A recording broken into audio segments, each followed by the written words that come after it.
Must be so weird being brothers in love with the same woman. I personally find that insane. But in the context of this show, we love it. I love it, I love it, I love it, I love it. Ooh. But just between us girls, who would you have picked?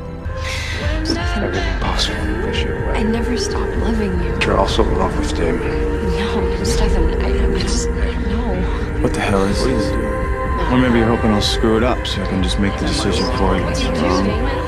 You sabotage things. I know that I can't love them both. I know that it's wrong, but when I choose one, then I'll lose the other. All this over one girl. And I don't want to lose anyone else. She's a pretty special girl.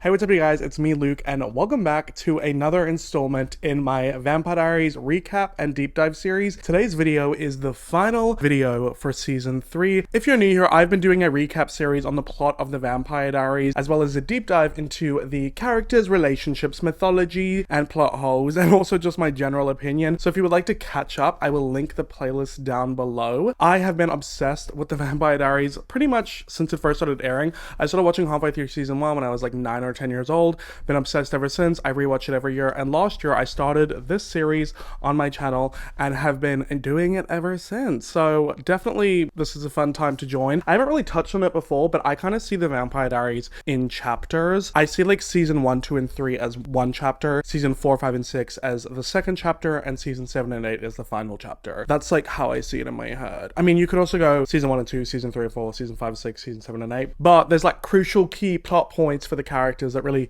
changes the trajectory of the show. But season 3 is definitely the magnum opus of the Vampire Diaries. It's where it peaked. Like I've said previously, season 2 is my favorite, but season 3 really was just on point. Like the writer's room was eating down. They were standing on their business and they were setting fire to the page with their pens, because not only did we have amazing villains, this is also where the love triangle was at its peak, where we got peak Ripper Stefan. For once this whole season, like Elena was pretty much single, so we get to delve more into her character. We get more developments with Bonnie's family, more developments with Sirelines' like personality, I guess you could say. I mean, it's not necessarily the best season for every character, but overall it's where it's at. So I'm a little bit sad that we've come to an end to season 3, because truly season 1, 2, and 3 are my favorites. From here on out, it's a slow downward spiral. It's still really good until season 7, but we've kind of reached the peak. But from now on, it'll be a bit more fun in another way, because once we get into the later seasons, I'm gonna roast a bit more, because it's hard for me to find flaws in the first 3 seasons, because in my eyes they're just so good. But I also wanted to touch on the fact that I'm aware that there are issues in the Vampire Diaries with regards to characters like Bonnie or just other stuff in the show, and I am just focusing in this series on recapping the show episode by episode. We go in chronological order, so like anyone could watch this, those of you who haven't watched the series, as well as those of you who have, hopping along down memory lane. Making my way downtown, walking fast, faces passing, I'm homebound.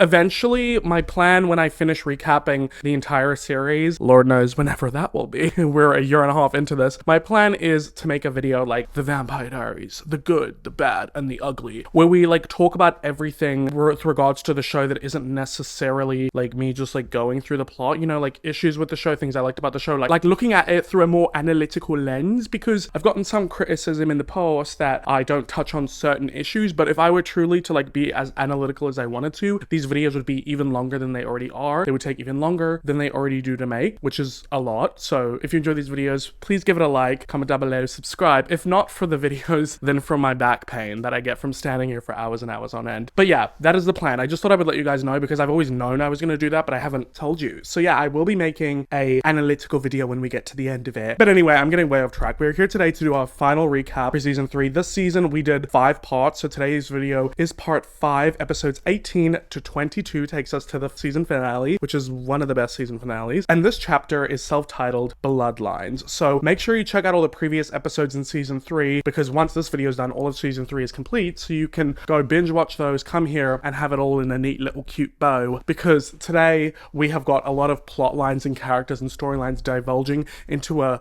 massive crescendo. Of course, I would do a mini recap, a mini previously on the Vampire Diaries, as it might have been a couple weeks since the last video, so I will be able to update you on what's going on, so we can just really dive into these next 5 episodes, because because they are truly just action-packed, and I need you to strap in. Put that seatbelt on because it's gonna be a bumpy ride. So before we get into the recap, let's get into the mind map. So really quick refresh, by now we should know the drill, but this is where it comes important in this part, is the color of the lines. So these green lines are finally coming into play. These green strings for the mind map indicate bloodlines between vampires, right? So like, for example, Rose turned Catherine into a vampire, Catherine turned Damon into a vampire, and Stefan. And then of course we got the red line, which indicates relationships, like romantic connections. So that can be like they've hooked up, they've dated, they've been in a relationship, whatever. And if the line is broken, it means these characters have broken up. And then we've got our line that points from one character to another but doesn't fully connect. That means that there is a potential something going on there, but it hasn't actually happened yet. So like, Klaus is infatuated with Caroline, but Caroline's not really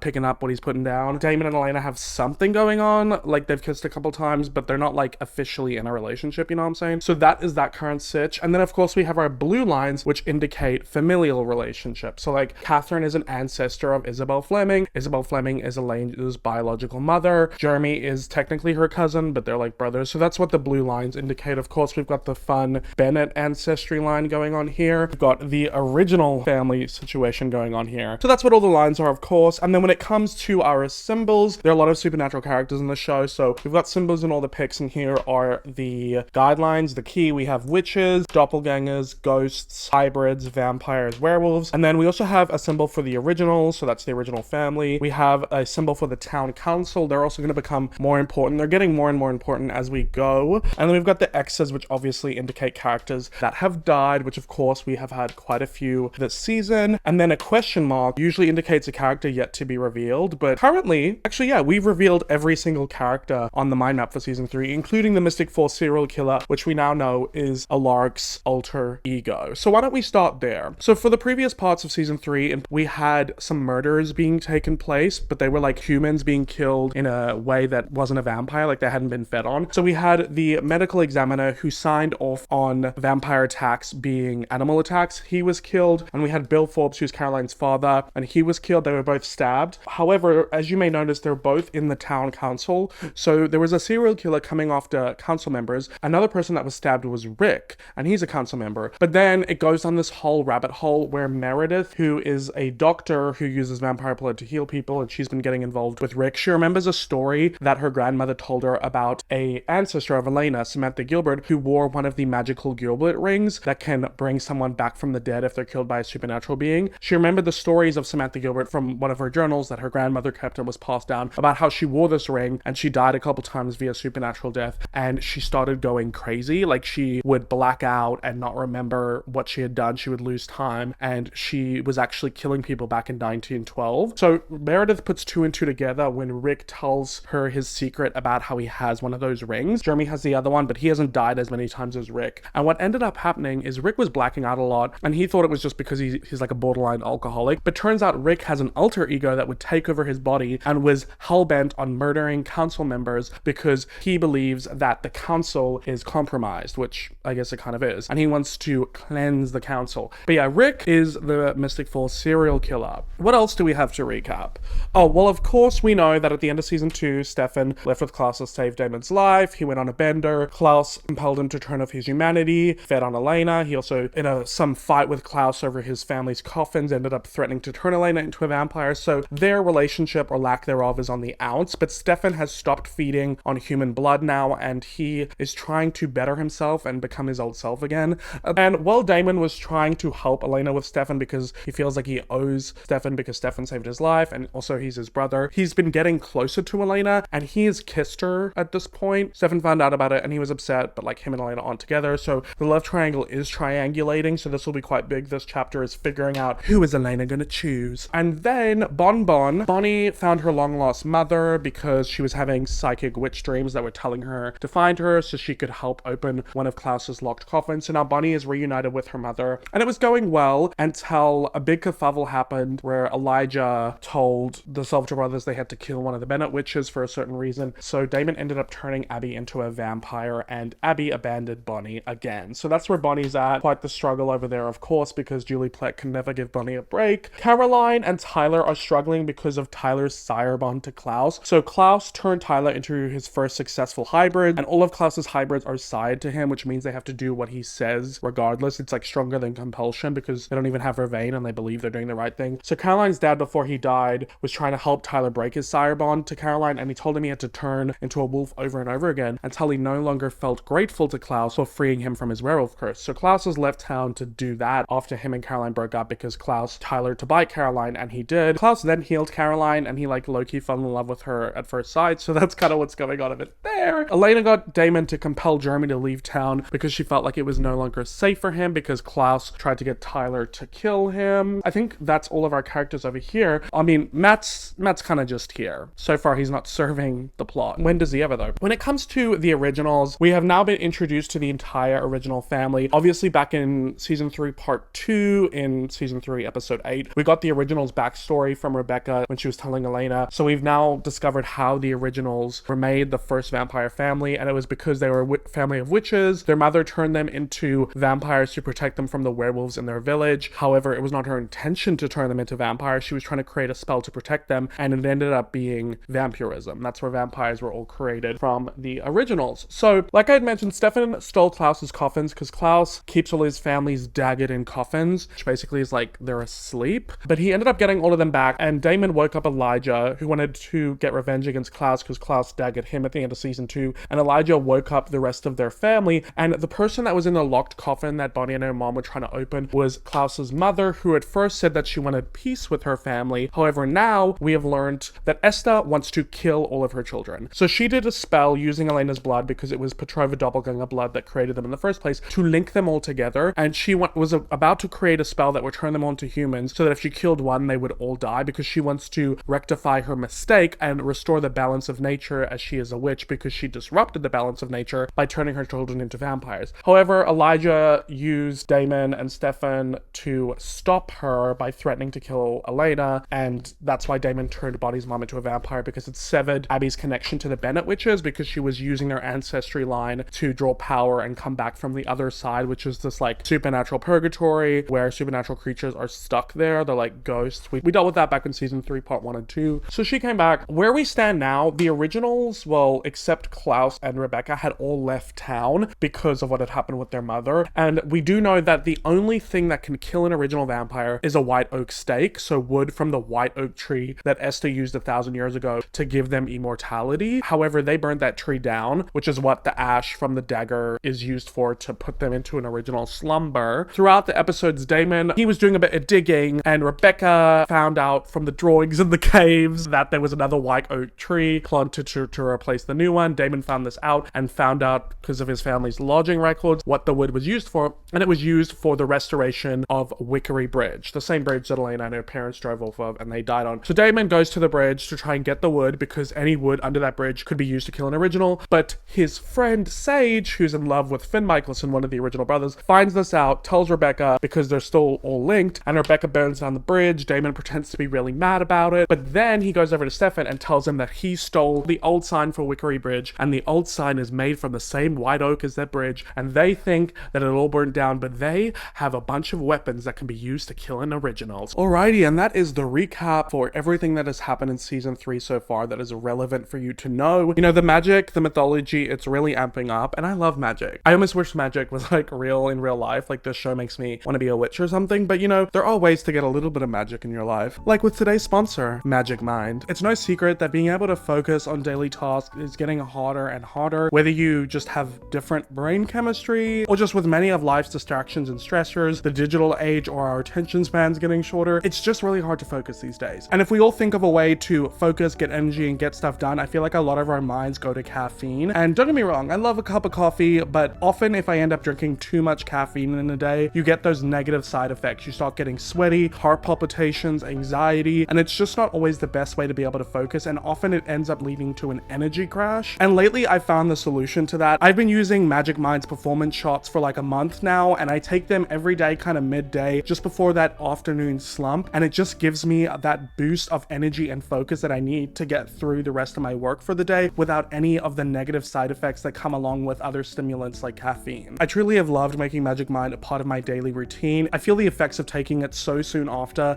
like this mental clarity, motivation, productivity, and just less stress, and I'm really able to zone in on what I'm doing. And a bonus is, like, in those tiny little shots, you get your daily dose of vitamin C and vitamin D. And that I noticed a difference of because I barely go outside. I really do not be getting some natural vitamin D, and I was feeling the effects of it, but not anymore, baby. Their formula uses 12 active ingredients to support your body's energy engine. And all the ingredients in Magic Mind, like their mushrooms grown in California or their organic matcha, are all validated by doctors 10 years worth of studies and 200 different iterations to perfect their formula. Now, I hope they get this word right, but they use nanoencapsulation technology, which makes their active ingredients bioabsorbable, so it gets absorbed into your body 5 to 10 times faster than those pills, powders, and potions that you most of the time just end up peeing out, like literally flushing money down the toilet. And not only do you feel the effects of Magic Mind as soon as you take it, but as you keep taking it every day and building it up, those effects start to get stronger and stronger. Because Magic Mind is not heavy on caffeine and those quick fix stimulants, it also helps you get a great night's sleep. And before I was using Magic Mind, I was having a midday coffee or energy drink to give me a boost, and not only would I have that caffeine crash, but I would really struggle to fall asleep at night. But replacing that with taking Magic Mind in the middle of the day, I'm able to be so productive and still be able to wind down at the end of the night and have such a good sleep. And from my experience, I'm confident in Magic Mind's effectiveness, and so are they, because if you're not happy with their product, they do have a 100% refund policy. If you would like to try Magic Mind's mental performance shots for yourself, then you can go ahead and click the link in my description. And because they're sponsoring this video, if you use my code LukeAlexander20 at checkout, you can get 48% off for your subscription for the next 10 days, or 20% off a one-time purchase. Once again, make sure you click the link in the description and use code LukeAlexander20 at checkout for that deal.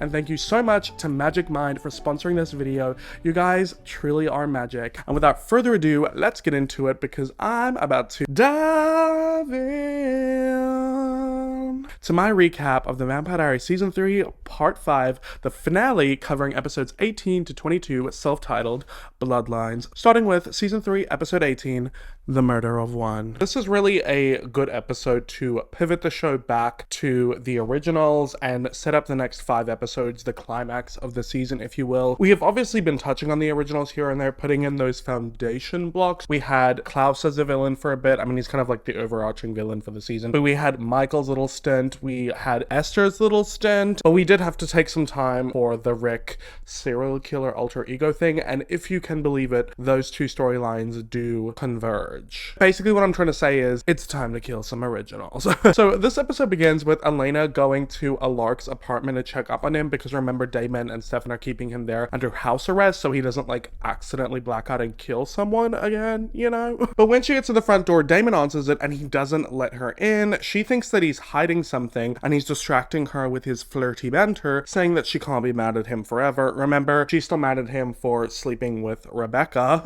But he doesn't let Elena pass the door and says Rick's gonna have to skip his Elena time today. And then we see Damon go into Rick's apartment and lock the door, and Rick starts a buzzsaw, and we see that he and Damon and Stefan are cutting up the old Wickery Bridge sign and making white oak stakes out of it. So we're really getting into the thick of it. Anyway, after they cut up some stakes, Rick wants to leave to go to the police station to turn himself in because of his homicidal ego, saying that unlike some people, he actually wants to take responsibility for what he's done. Damon's like, if you really wanted to turn yourself in, you wouldn't be telling us. And Stefan's like, besides, Bonnie has given you those herbs, you just gotta keep taking them and it'll keep the bad guy away. Damon then gives Rick his ring back and he doesn't want to wear it because the ring is the reason that he's a homicidal maniac. And Damon's like, well, it's also the reason that you're still alive and we need you to hunt the originals, so you better put that ring back on. So Rick reluctantly does so. Besides, we learned from the previous episode that now whether Rick wears the ring or not, he's still a homicidal maniac. It doesn't really make a difference, like the damage has been done. By the way, I do think it's a really interesting plot point. I can't remember if I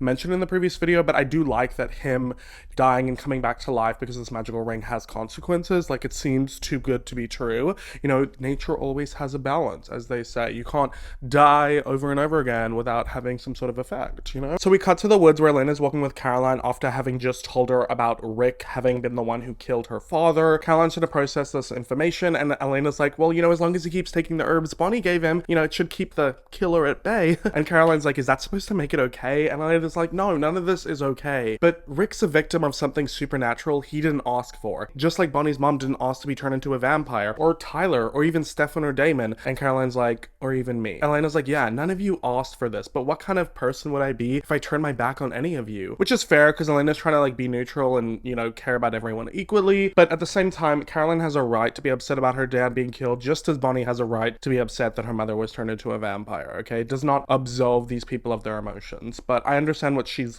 getting at. Matt. She's merely stuck in everyone's mess and she's trying to keep the peace, and you know, it is what it is, so it counts for something. Anyway, then Matt shows up to the two of them in the woods, asking what Stefan's cryptic text was about. Stefan and Damon both show up, and they ask where Bonnie is. Caroline says that Bonnie's processing her mom bailing on her again, so they better just leave her out of this one. Anyway, Matt asks what they're doing there, and Damon reveals that they have found some more white oak steak. It's a long story, and Elena's like, you have another way to kill Klaus? Stefan drops the duffel bag filled with white oak steaks and says, no, we all have a weapon to kill Klaus. Ooh. Speaking of Klaus, we cut to him walking down the streets of some unnamed city, and he finds his brother Finn Michelson, who's not pleased to see him, but Klaus asks where their mother is, and Finn's like, hopefully or finding another way to end our abominable lives, to which case he'll offer to sacrifice himself all over again. And Klaus says that he wants Finn to go back with him to Mystic Falls, where he has a witch who can undo Esther's spell. Finn says he has no wish to be unlinked from his siblings. Klaus stops him, basically saying he has no choice, otherwise he'll dagger him and leave him to rot in a coffin. So Finn vamp speeds away off down some alleyway, but then Rebecca blocks him, and he's pissed at her for siding with Klaus, saying, Rebecca, he stored us in boxes. And Rebecca's like, well, at least he's not trying to make us extinct. Finn tries to run the other way, but Klaus is behind him and he knocks him out. So back at the forest meetup, Stefan is telling the gang that they have an advantage now because they only have to kill one original and they all go down. So they have to seize their best opportunity. We then have a little training montage where Damon and Stefan play out scenario 1, where Rebecca is their target. So they need to keep Klaus occupied, and Stefan looks over to Caroline for that, and she's like, why do I always have to play Klaus bait? And Damon's like, because he's weirdly obsessed with you.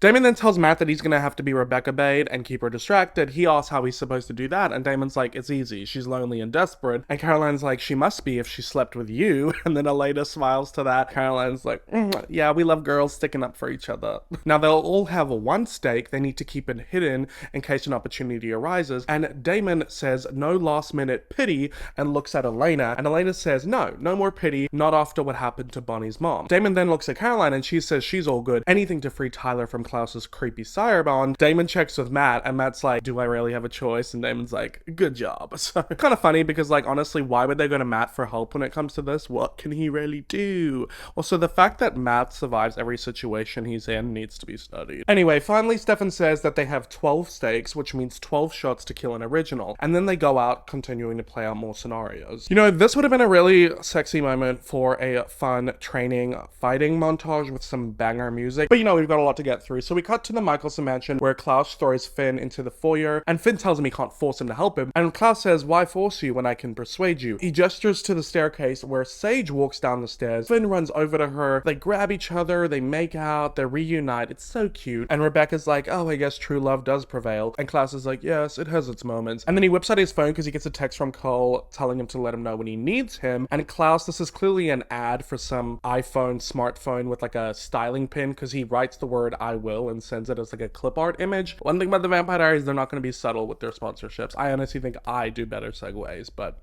I digress. Get your coin, I guess. That rhymed.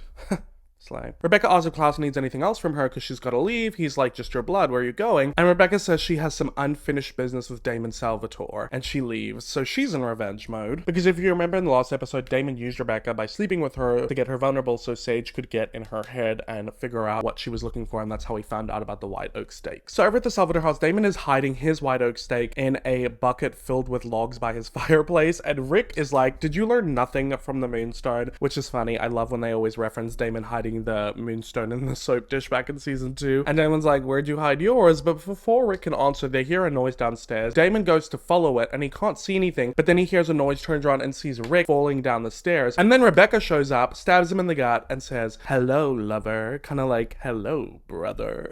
So over in the town square, Elena is leaving Bonnie a voicemail asking where she is because they're starting to worry no one's heard from her all day. She then goes over to Matt and Caroline asking if it's weird that Bonnie's not answering any of their calls, but they get distracted when Matt points out Klaus's brother in the town square, that being Finn, who's walking with Sage, and Caroline listens to their conversation with their vamp hearing. So Sage is recalling their days back when Mystic Falls was like old-timey, back in like 1000 after Christ or something. I don't even know how to tell time that far back. And she's like, this is where we used to rendezvous, back when you had to take me away from your siblings. Finn says that he thought Sage would have forgotten all about him after all this time, and she's like, you know, I kept myself busy, but I never stopped loving you, Finn. And she's like, what's this business about wanting to die? Please don't leave me, Finn. And it's real cute. I guess. I don't know. There's not much to be invested in this conversation, but basically, she obviously doesn't want her lover to die, and maybe now he'll change his mind knowing that his lover is alive. You're my lover. So back with Elena, she calls Stefan, who just got home to the Salvatore house, saying that Finn is in the town square with some ex-girlfriend, so they have an opportunity. Stefan realizes ex-girlfriend, well, he's been in a coffin for the last 100 years, and he's like, oh, that's Sage. Elena, do not try anything. She's a powerful vampire. You don't stand a chance. And Elena's like, well, then get down here, Stefan. Stefan then notices Rick laying on the staircase, and he's like, what happened? Rick's like, Rebecca happened. And speaking of Rebecca, back in the Michelson mansion, Rebecca has chained Damon up with like an animal bear trap situation. So she suspended some chains from the ceiling and has his wrists clamped in each of them. And she tells him how she was pissed off that he was pretending to be interested in her just to sleep with her and get into her thoughts. And now she wants revenge, starting with bleeding the vervain from his system. It's kind of like a sexy moment, weirdly enough, because Rebecca rips open Damon's shirt, he smirks, and she starts dragging the knife along his chest. And Damon jokes, asking if she's going to compel him to be her boyfriend. And she's like, no, I'd rather just compel you to kill your brother or Elena. But bleeding you out would take a while since you heal so fast, so we ought to stick to the main arteries. And she starts slicing his carotid. He bleeds, it heals, so you get the memo. She's just gonna cut, bleed,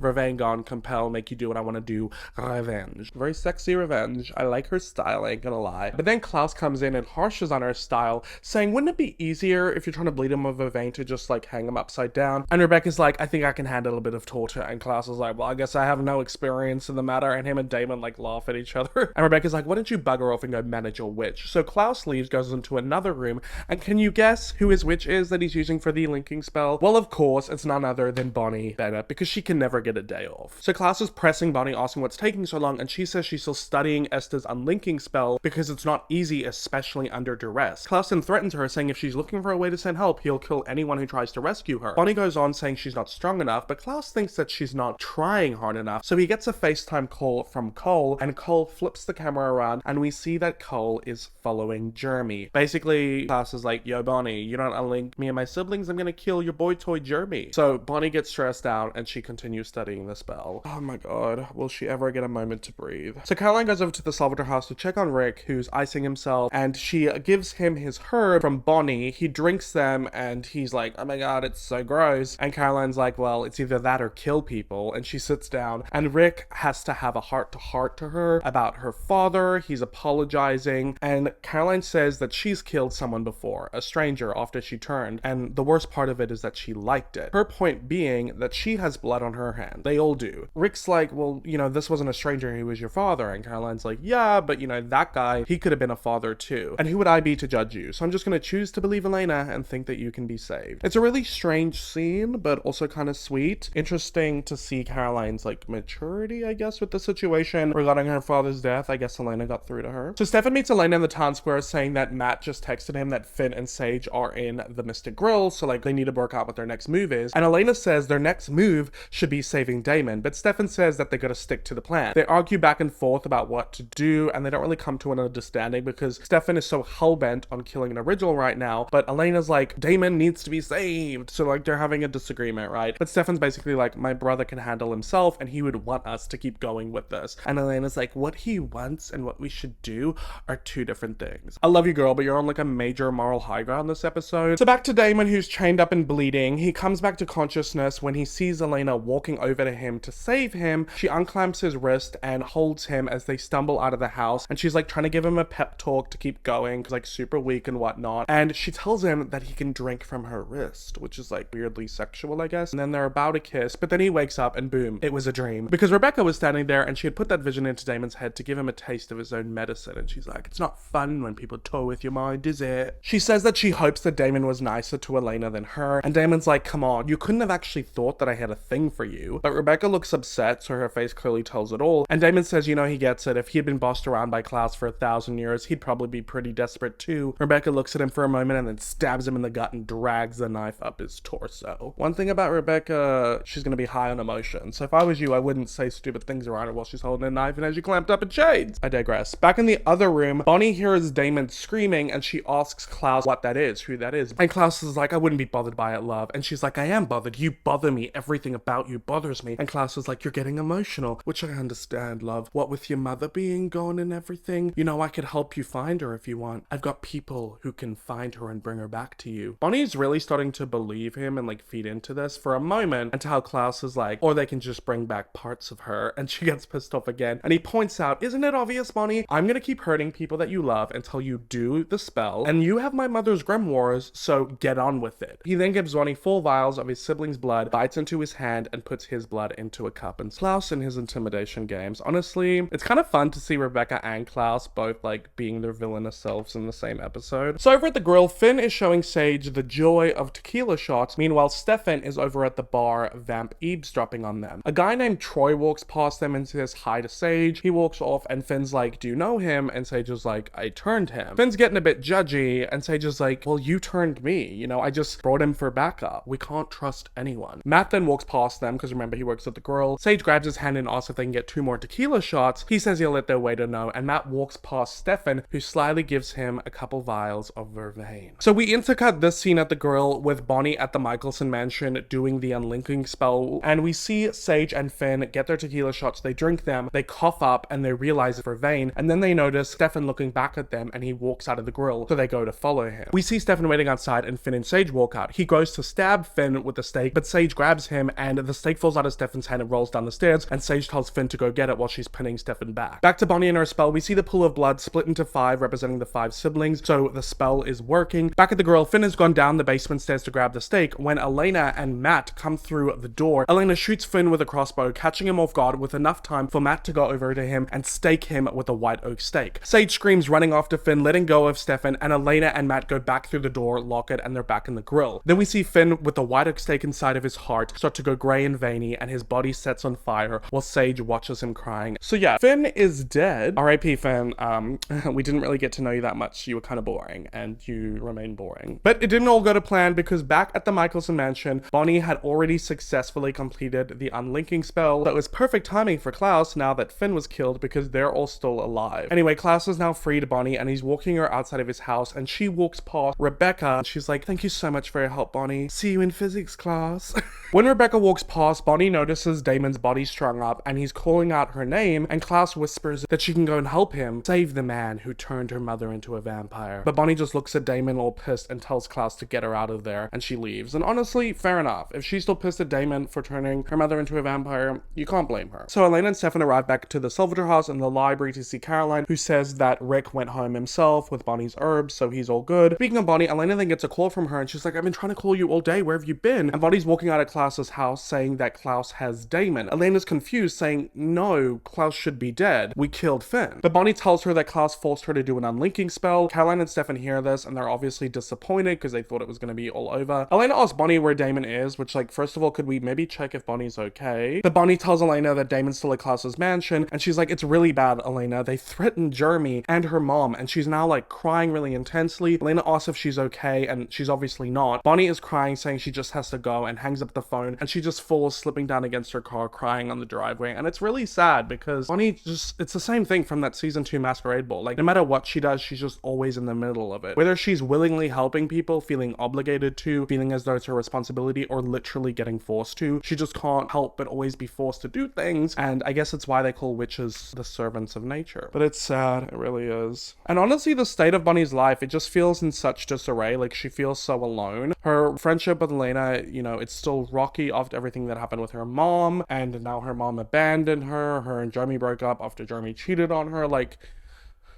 I just want to give her a hug. Anyway, back at the Salvatore house, Stefan is pissed and he wants to kill Klaus, but Elena tells him to stop because they need another plan. He's acting on anger, but Stefan's enraged, saying anger gets things done. And Elena's like, no, it's gonna get you and Damon killed. But Stefan's all like, Klaus doesn't get to survive this, not after everything he took from me. And he pushes past Elena going through the front door, and Elena's looking back at Caroline and she's like, I'm as well adjusted, Stefan. And then Stefan's body goes flying through the front door into the living room, and we see Sage come in who had thrown him back. And Elena gets all scared and Sage is like, I'm not here for you, I'm here for him. And then Elena tries to run out the front door, but Sage's friend Troy stops her. Caroline tries to fight with Sage, but she's no match for her. Remember, she's 900 years old. And Sage starts beating Stefan up, and at first she's winning, but then she starts coughing up blood. And when she goes to punch Stefan, he grabs her wrist and throws her to the side. She's laying on the ground, sick, coughing up blood, and she tells her vampire friend Troy to help her, but then he starts stumbling and coughing up blood. They both fall on the ground, coughing up blood in a pool of their own cough blood. They both go veiny and grey, and they die. So that's interesting. Alrighty, R.I.P. Sage. Love a feisty redhead. She was a vibe. Short-lived, but she was there. She was here. Anyways, love, after some time, Caroline, Elena, and Stefan are looking at these dead bodies, wondering what's going on. And then Stefan realizes it's the bloodlines. It has to be. Finn turned Sage, Sage turned Troy. They're all part of the same vampire bloodline that originated with Finn. Oh, this is where we're getting into it. Putting together the pieces of the puzzle, Caroline says, what, so when an original vampire dies, every vampire turned from their bloodline dies along with them? And Elena's like, well, if that's true, that means that if the originals die, the entire vampire species would just go extinct.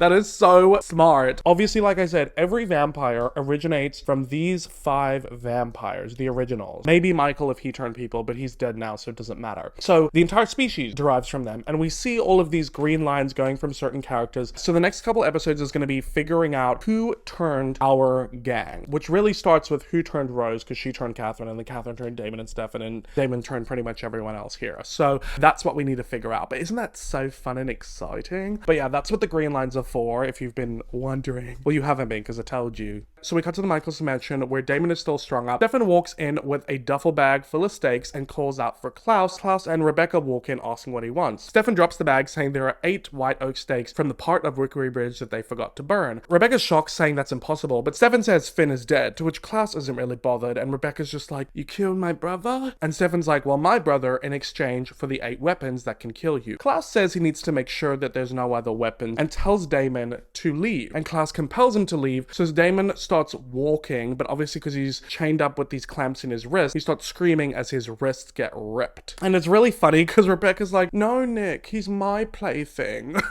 So Damon, with his hands still in those like bear trap clamps, starts walking and he screams in pain. So this obviously proves that the Vervain is out of Damon's system and he can now be compelled, because originals can compel regular vamps. Back at the Salvatore house, Caroline comes in after burying Sage and Troy, and she asks where Stefan is. Lena tells her he went to trade the stakes in return for Damon to Klaus, but he didn't give away all of them. He kept 3 out of the 12 stakes, so they have just enough to kill 3 of the siblings and figure out which one started their bloodline. Like I said, Rose turned Catherine, blah, blah, blah, so they need to figure out who turned Rose, right? But then Caroline realizes that they know for a fact that Klaus turned at least one of them, and Elena's like, oh my god, if Klaus dies, that means Tyler dies.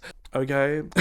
I'm kidding. Speaking of Klaus, back at his mansion, he compels Damon now, asking him how many stakes are out there that can kill him, and Damon reluctantly says 11. So Klaus is pissed off at Stefan for lying because he said there was 8, and he says he'll get them the other 3, and Klaus is like, well, maybe since you lied, I'll just compel Damon to chew out his own tongue. Stefan looks at him in disgust and asks what's wrong with him, and Klaus goes after Stefan yelling, what's wrong with you? Do you have really no appreciation for me? I've given you someone to hate, to loathe, a target for all of your anger so you don't have to turn it on yourself. I've given your life purpose as your friend. And Klaus laughs manically, saying, you know, I really think you should be thanking me. Stefan then vamp speeds up to Klaus, putting him against the wall with a white oak stake in his hand. Klaus barely flinches, telling him to step down or they both die. Stefan does so. Klaus grabs the stake and says, well, there's 1, 2 more to go. At this point, Rebecca's over it. She's like, you're both idiots. And she goes to free Damon. Klaus is like, what are you doing? And she's like, he's my prisoner. I can choose when he leaves. So she frees Damon, goes over to Stefan and says, take your brother as a sign of good faith.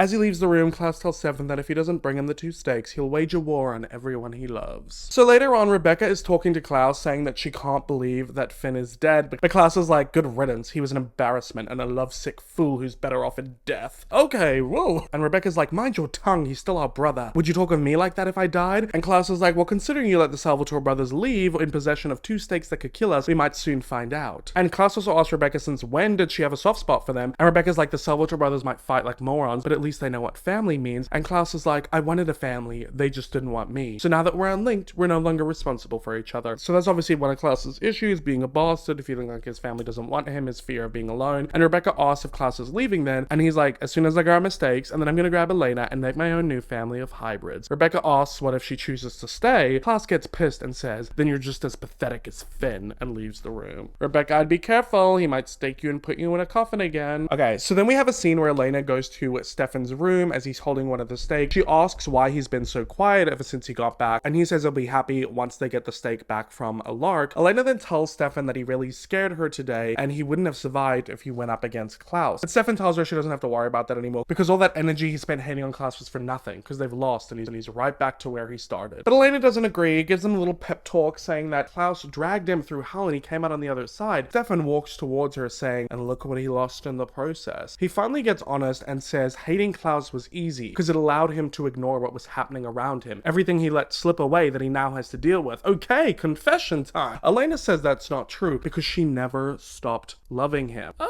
Okay. But Stefan says that he knows that, even after everything he's done to her. He then starts spiraling, saying that this is all his fault, and Elena's really confused by what he's saying, and he finally addresses the elephant in the room, and he says he's talking about the fact that Elena's also in love with Damon. Elena's face looks aghast. She's truly gooped and gagged, saying, no, like, what? Like, why would you say that? Stefan holds Elena's face and is like, I love you, and I always will, but look me in the eye and tell me you feel nothing for him. And Elena just doesn't know what to say. She's pretty speechless, and she says she doesn't know how she feels. Stefan drops his hand from her face, grabs the steak, and leaves the room. Well, it's time to get real, because this love triangle, like I said, is triangulating. Anyway, our final scene for this episode is Damon goes to Rick's apartment to grab the final white oak steak from him, and Rick goes to get it from his hiding spot behind his bookshelf, but it's not there. They both start panicking, and Damon asks Rick who else he told about the steak, and Rick says no one, but then he realizes, and he's like, I didn't tell anyone. I'm the only one who knew where it was. And Damon's like, are you telling me that your vampire-hating alter ego is in possession of the one thing that can kill an entire line of vampires, possibly mine? And Rick's like, yes. That's exactly what I'm telling you. So yes, Rick's alter ego, who he doesn't really have a connection with because he blacks out when he turns into him, stole the lost white oak steak and hid it. And now the next episode, as you can imagine, is going to be everyone scrambling to find it. And also, for you Delena fans, one of the most iconic Delena scenes at the motel, if you know, you know. So let's get into season 3, episode 19, titled The Heart of Darkness. So this episode starts with Elena going down to the Salvatore basement into one of the cells where Rick is being kept locked up. They make some small talk, and she gives him some supplies and shares how she's not a fan of him staying locked up here, but Rick feels it's for the best until they can convince his highly uncooperative alter ego to hand over the final white oak steak so they can give it to Klaus and not have to face his wrath. Elena sits down and tells Rick that Stefan's gonna stay behind and watch over him because now that Klaus knows where Jeremy is, it's not safe for him to stay there, so Elena and Damon are going for a road trip to Denver, Colorado to pick him up. She's being really awkward about it, and Rick's like, why are you saying that? Like, you think I'm gonna disapprove? And Elena's like, I don't know, me and Damon together driving across the country. And Rick says he's more interested to hear what Stefan thinks about the whole situation, but Elena says it was actually Stefan's idea because he thinks that Elena has some unresolved feelings for Damon that she needs to figure out. Well, not so much unresolved, but more so confusing. It's so confusing sometimes to be a girl. Rick asks if she does have feelings for Damon. She says she doesn't know, and that's why she's going on this trip, to figure it out. This is the infamous Delena trip. You Delena stans, this one's for you. Upstairs, Stefan is standing looking into the fire when Damon walks in with a bunch of luggage for their trip, asking if Stefan's heard from Klaus. He picks up one of the white oak steaks that they already have and says no, but he expects to hear from him soon because Klaus is expecting 2 steaks and they only have 1. But he's confident that he can get it out of Rick with some time. Damon shares that he's not as confident as Stefan, and Stefan asks why, and Damon's like, because you're good Stefan now, you're in control again. Although you might get the girl, you no longer have that edge. Speaking of Elena, she walks in, Damon grabs their stuff and walks out the front door, and Elena's about to go talk to Stefan, but he's like, have a safe trip. Like, clearly he's uncomfortable with the situation, but he is giving Elena the space to figure out her feelings for Damon before they just jump into getting back together again, which I think is really mature.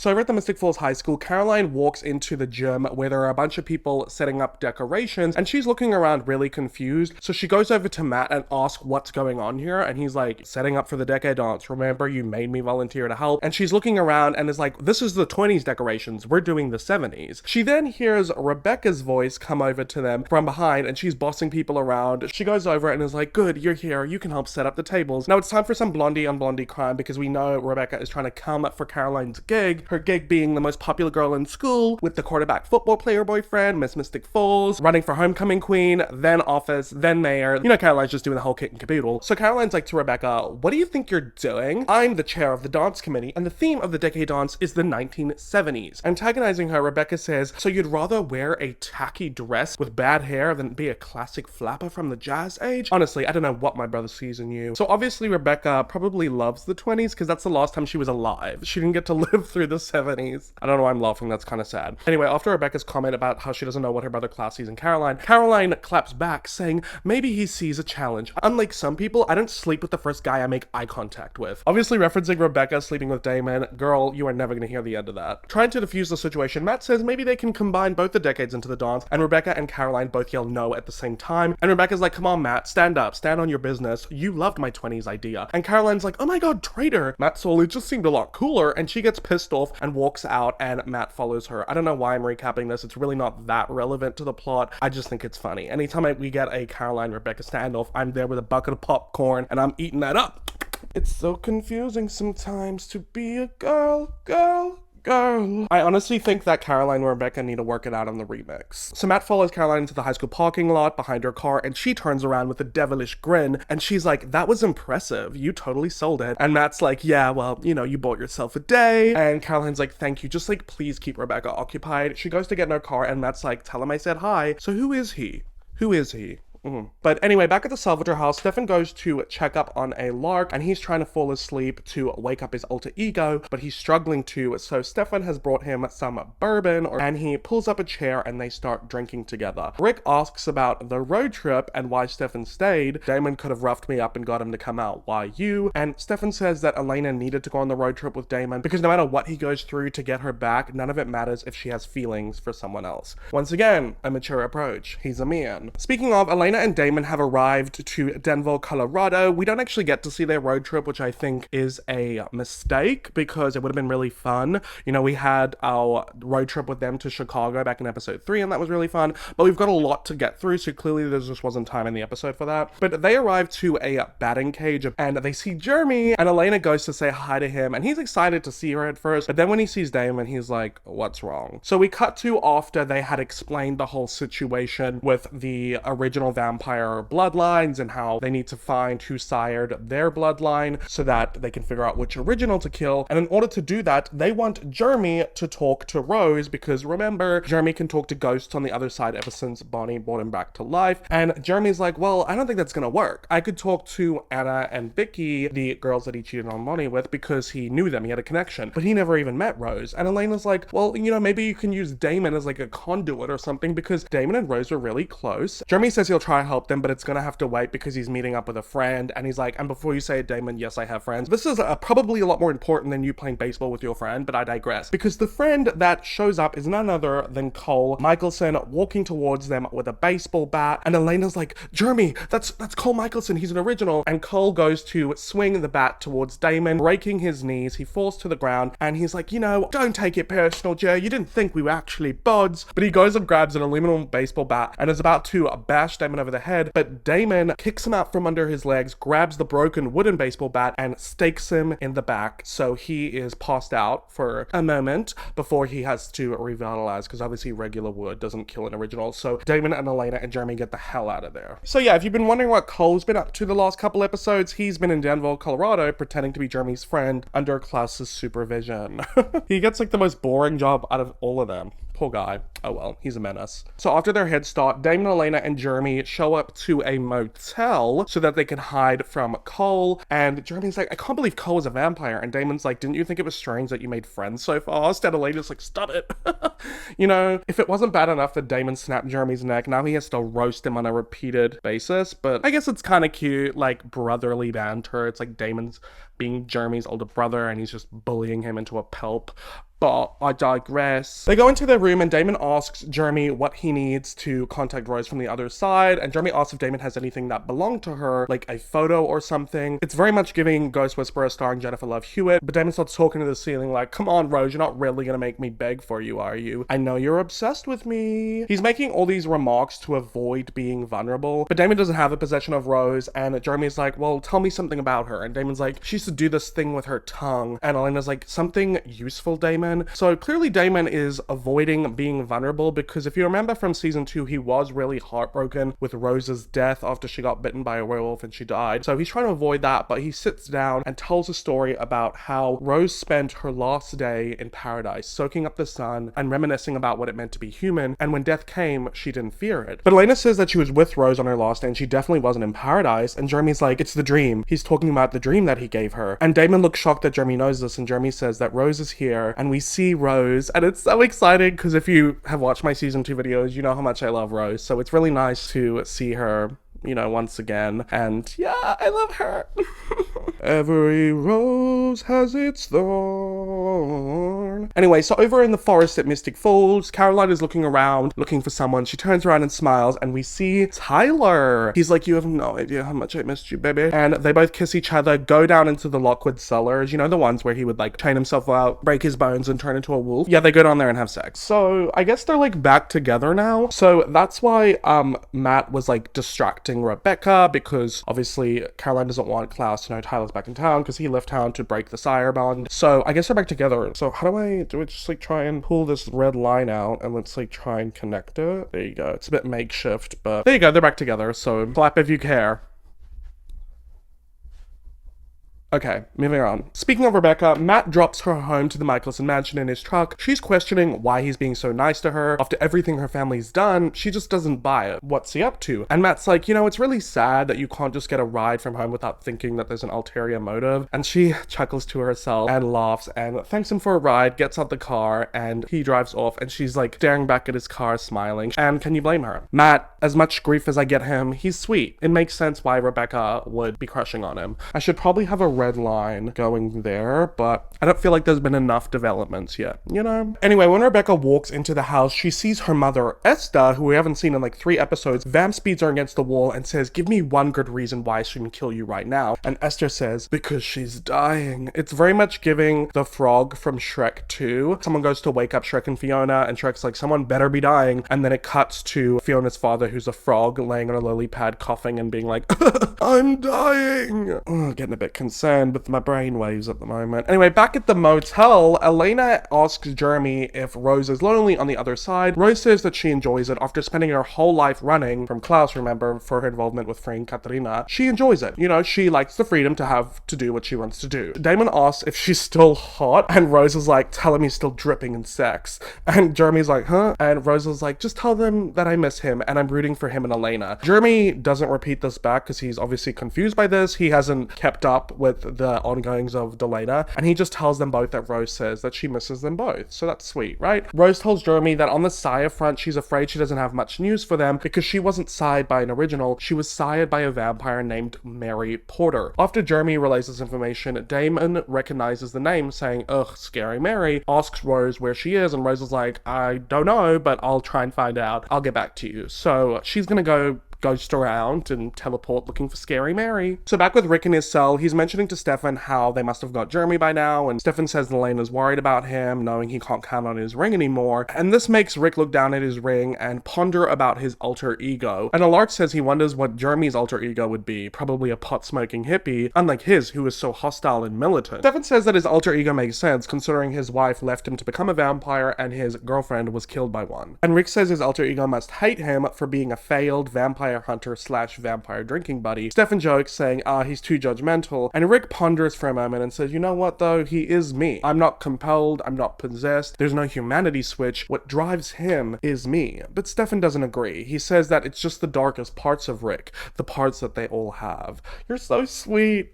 Because I mean, could you imagine the crisis internally that Rick is going through? It would be a lot. It would be. Anyway, Klaus then shows up to the cell joking about how depressing this is, and he holds out the white oak stake that he found in the living living room asking Stefan where the other one is. He says it's gonna have to take more time, and Klaus is annoyed that they have to wait for this one to pass out so that he can fess up to where the stake is. He thinks maybe he'll just kill him, but Stefan reminds him that he won't know the location of the other stake then, but Klaus says he could live with that, and Stefan says, I can't. When we killed Finn, we learned it kills an entire original Sire's bloodline, so we need to find and destroy the other stake so that we can all be safe. So Klaus is like, oh, let me get this straight. The entire vampire species existence rides on this one having a nap? Then I feel totally justified doing this. And he vamp speeds over to Rick and snaps his neck, but luckily Rick is wearing his ring, so he'll be fine. So Damon is walking outside the motel room to go get ice, and he gets a call from Stefan and asks if there is any sign of evil Alark. Stefan's like, no, just dead Alark. Damon's like, what happened? He's like, Klaus happened, don't worry, he was wearing his ring. And Damon realizes that Cole's probably told Klaus where they are right now and what they're doing, and Stefan asks if there's been any sign of Rose, and Damon says she's out looking for answers, so they're stuck just waiting at this motel. Stefan's like, you're at a motel, and Damon's like, yeah, we had to hide our way from Cole. I'll call you back when you have some more news. So it's like awkward vibes, because obviously what do people associate motel with? Affairs, getting down and dirty. So inside the motel room, Jeremy asks Elena what's up with her and Damon, and she's like, what do you mean? And he's like, Rose, she just said something. Elena's like, what did she say?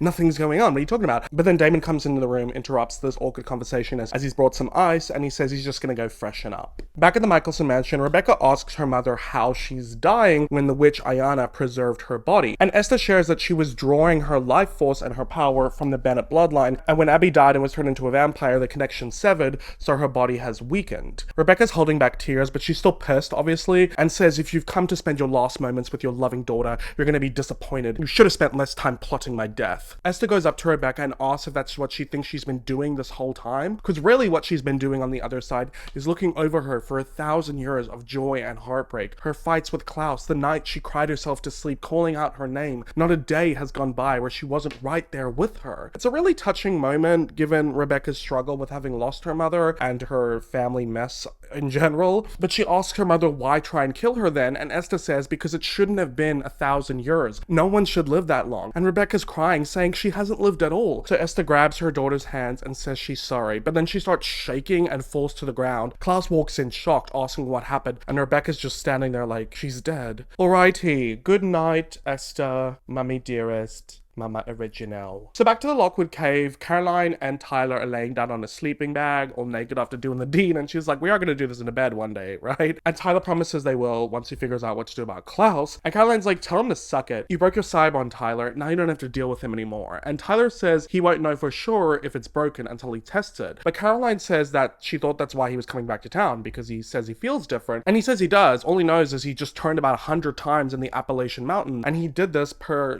Caroline's father's advice, so he feels different. He feels like he might have broken the sire bond, but he doesn't quite know for sure. Caroline tells Tyler that Klaus might not be their only problem, because Matt killed an original, and when he did, they found out that every other vampire that they turned mysteriously died. And Damon is desperate to find which original vampire sired their bloodline, and if it wasn't Klaus, they're gonna kill him. Tyler is like, but Klaus turned me. And Caroline's like, yeah, Damon knows that, and he doesn't care. Which is really not surprising, the amount of times Damon has suggested killing Tyler when he became a minor inconvenience. Speaking of Damon, it's nighttime now, and he has walked out of the bathroom into the motel room shirtless, and he does put a shirt on but doesn't button it up. He grabs a bottle of whiskey, pours himself a cup. Elena is lying in bed, tucked under the covers, looking at him, and you could see the camera panning over his veiny arms up to his chest, obviously indicating that Elena is taking a look at what he's packing, what he's got to offer, Damon catches Elena looking at him, and she quickly closes her eyes, pretending like she's trying to fall asleep, but Damon continues to watch her. She opens her eyes again, and they both stare at each other for a while, until Damon gets up and walks over to the bed, lying down next to Elena, over the covers, but still. Elena tells Damon that he never told her what he did for Rose, and he says because it wasn't about her, and she asks him why he doesn't let people see the good in him. This is good, this isn't tea, this is what we need. And Damon says because when people see good, they expect good. And he turns his head and looks over at Elena and says he doesn't want to have to live up to anyone's expectations. Elena then turns over, so she's looking at the ceiling while he's looking at her, and she drops her arm, and Damon starts caressing her hand. So it's really building up, and then Florence and the Machine's Never Let Me Go starts playing, love that song. And Elena starts breathing really heavily, confused, unsure of what she's feeling. She quickly gets out of bed, grabs her cardigan, and leaves the motel room. Damon follows her out to the balcony hallway, and he comes after her calling on her name. Say my name! And Elena's like, don't! And he's like, why not? She then turns around, rushes towards towards Damon as the song's chorus swells and never let me go, never let me go. And she grabs Damon's face and starts kissing him passionately. The song goes on, in the arms of the ocean are carrying me, and all this devotion was rushing onto me. Okay, and while this is happening, the lights in the motel hallways are like going in and out. The street lights are like, you know, twitching, and it's very like almost giving sparks fly. Like, it is a beautiful kiss. It really is. It gives me chills every time I watch it. I do think it is my favorite Delena kiss. Very bold statement, but I love this scene. Like, if you haven't watched the show, Google this scene and watch it. It's the emotions. It's Gorgina. Anyway, so Elena and Damon take this partay over against a wall. He is kissing her. They're like touching each other's body. It's getting really steamy, okay? But then they get interrupted by Jeremy. Elena pulls back from Damon and is like, Jeremy, oh my god. And Jeremy's looking at them both like, what the hell? And is like, Rosa's back. She found Mary. And Damon's like, okay, let's go. He walks back into the hotel room and Jeremy just looks back at Elena like really disappointed, and Elena looks so guilty. But when Jeremy turns around, she like smiles at herself and she's like, oh my god, that was crazy. But yeah, great scene. I know I'm joking, but it's very, very romantic. But back to Stefusi, he's reading a book in a Lark's cell when he wakes up, and Rick's like, what happened? And Stefan's like, you just lay there dead for half the night. Rick then gets pissed and says, this is stupid. His alter ego is not going to make an appearance because the best hiding place is the one where you can't find the person who hid it. He walks over to Stefan, asks him how he wants to do this, and takes off his ring. Stefan tries to stop him, saying he needs that ring, and Rick's like, no, what we need is hope that my alter ego doesn't have a death wish, so let's see if he defends himself against death. Stefan says he's not going to kill Rick, and Alark says if they're going to have any chance of doing this, he's going to have to try. They stare at each other for a moment as Alark's egging Stefan on, and Stefan vamp speeds over to him. Vamp punches him in the face, sending him crashing against the wall. Ooh. So Damon, Elena, and Jeremy pull up to some old, creepy, abandoned-looking house and get out the car. Elena tells Jeremy to wait there, and he's like, why? So you guys can make out some more? And Damon's like, don't be a dick. Listen to your sister. So he stays behind as Damon and Elena walk into the creepy house. It's like max level creepy. So they walk in, they got their flashlights, they're shining around, and it's like very decrepit. And Elena's like, how exactly do you know this scary Mary person? And Damon's like, well, you know, like indicating they hooked up before. And Elena's like, of course. And he's like, what? I said creepy, not ugly. They hear a noise and ignore it and keep walking, and then Elena's flashlight lands on a vampire staked to the wall. And Damon looks at her and is like, oh, Mary, Mary. And then they hear a voice saying, quite contrary. And the lights come on, and it is Cole sitting in a rocking chair. So yeah, he got there before them and staked Mary Potter so they can't find out who turned her. And did I mention he's sitting there with a baseball bat, so he clearly wants his revenge. Back at the Salvatore house, Stefan is still beating Alark up, and Alark tells him he's gonna have to put more into it. Stefan says if he puts any more, he's gonna break his spine, and he hits Alark again. Rick falls to the ground with blood coming out of his mouth, and Stefan's eyes go all red and veiny, and he says he can't, because remember, he's still, you know, working on his control after his Ripper binge, and Rick's like, come on, you're past that, and Stefan says, no, I'm not gonna do this, Rick, and Rick's like, well, give into it, use it, try and kill me, Stefan, and his alter ego isn't gonna come out unless he believes Stefan is actually gonna kill him. Stefan still doesn't want to, but Alark goes on the speech saying, you want the darkest parts of me, you're gonna have to tap into the darkest parts of you, and he grabs Stefan's shirt, yelling at him, so Stefan vamp speeds, throws Alark up against the brick wall, and Alark falls to the ground, manically laughing, calling Stefan weak. He gets up and he's like, look at you, one of nature's most hideous creatures, and you can't even get that right. And Stefan realizes and is like, you. Alark smiles with blood in his teeth and is like, me. Me. So the alter ego has come out to play. Very much giving me when I got a bottle of tequila in me. Back at the scary creepy house, Cole is taunting Damon and Elena, saying, shame about Mary, she used to be a blast. I fear all the time she spent with my family might have ruined her. She was a bit of an original groupie. Elena asks if Cole was her favorite, and Cole's like, do you mean, did I turn her? I think I did. Oh, but wait, no, maybe it was Rebecca. And of course there was a Klaus period. And let's not forget about the Elijah affair. And he cuts the shit and says that he spoke to his brother, he knows they're trying to find out who they descended from, and now they never will. He then takes a baseball bat to Damon's leg, sending him to the ground, and continues to hit him repeatedly. Damon tells Elena to leave, and she tries to go run, but Cole goes over to her and says, my brother tells me you're off limits, but don't test me. And he throws her across the room, and she bangs her head against some old bed frame and starts bleeding. Damon rushes over to Cole and is like, don't touch her. He's like, oh, I've hit a nerve. And he headbutts Damon, sending him to the ground, starts hitting him again, and he's like, mate, you humiliated me, and then you stabbed me and left me for dead. I'm just trying to get even. And he starts beating Damon repeatedly with this aluminum baseball bat until Damon is just bloody to a pulp, and he's like, there you go, now we're even. So yeah, I mean, he just wanted revenge. He wanted to make it equal. He didn't kill him.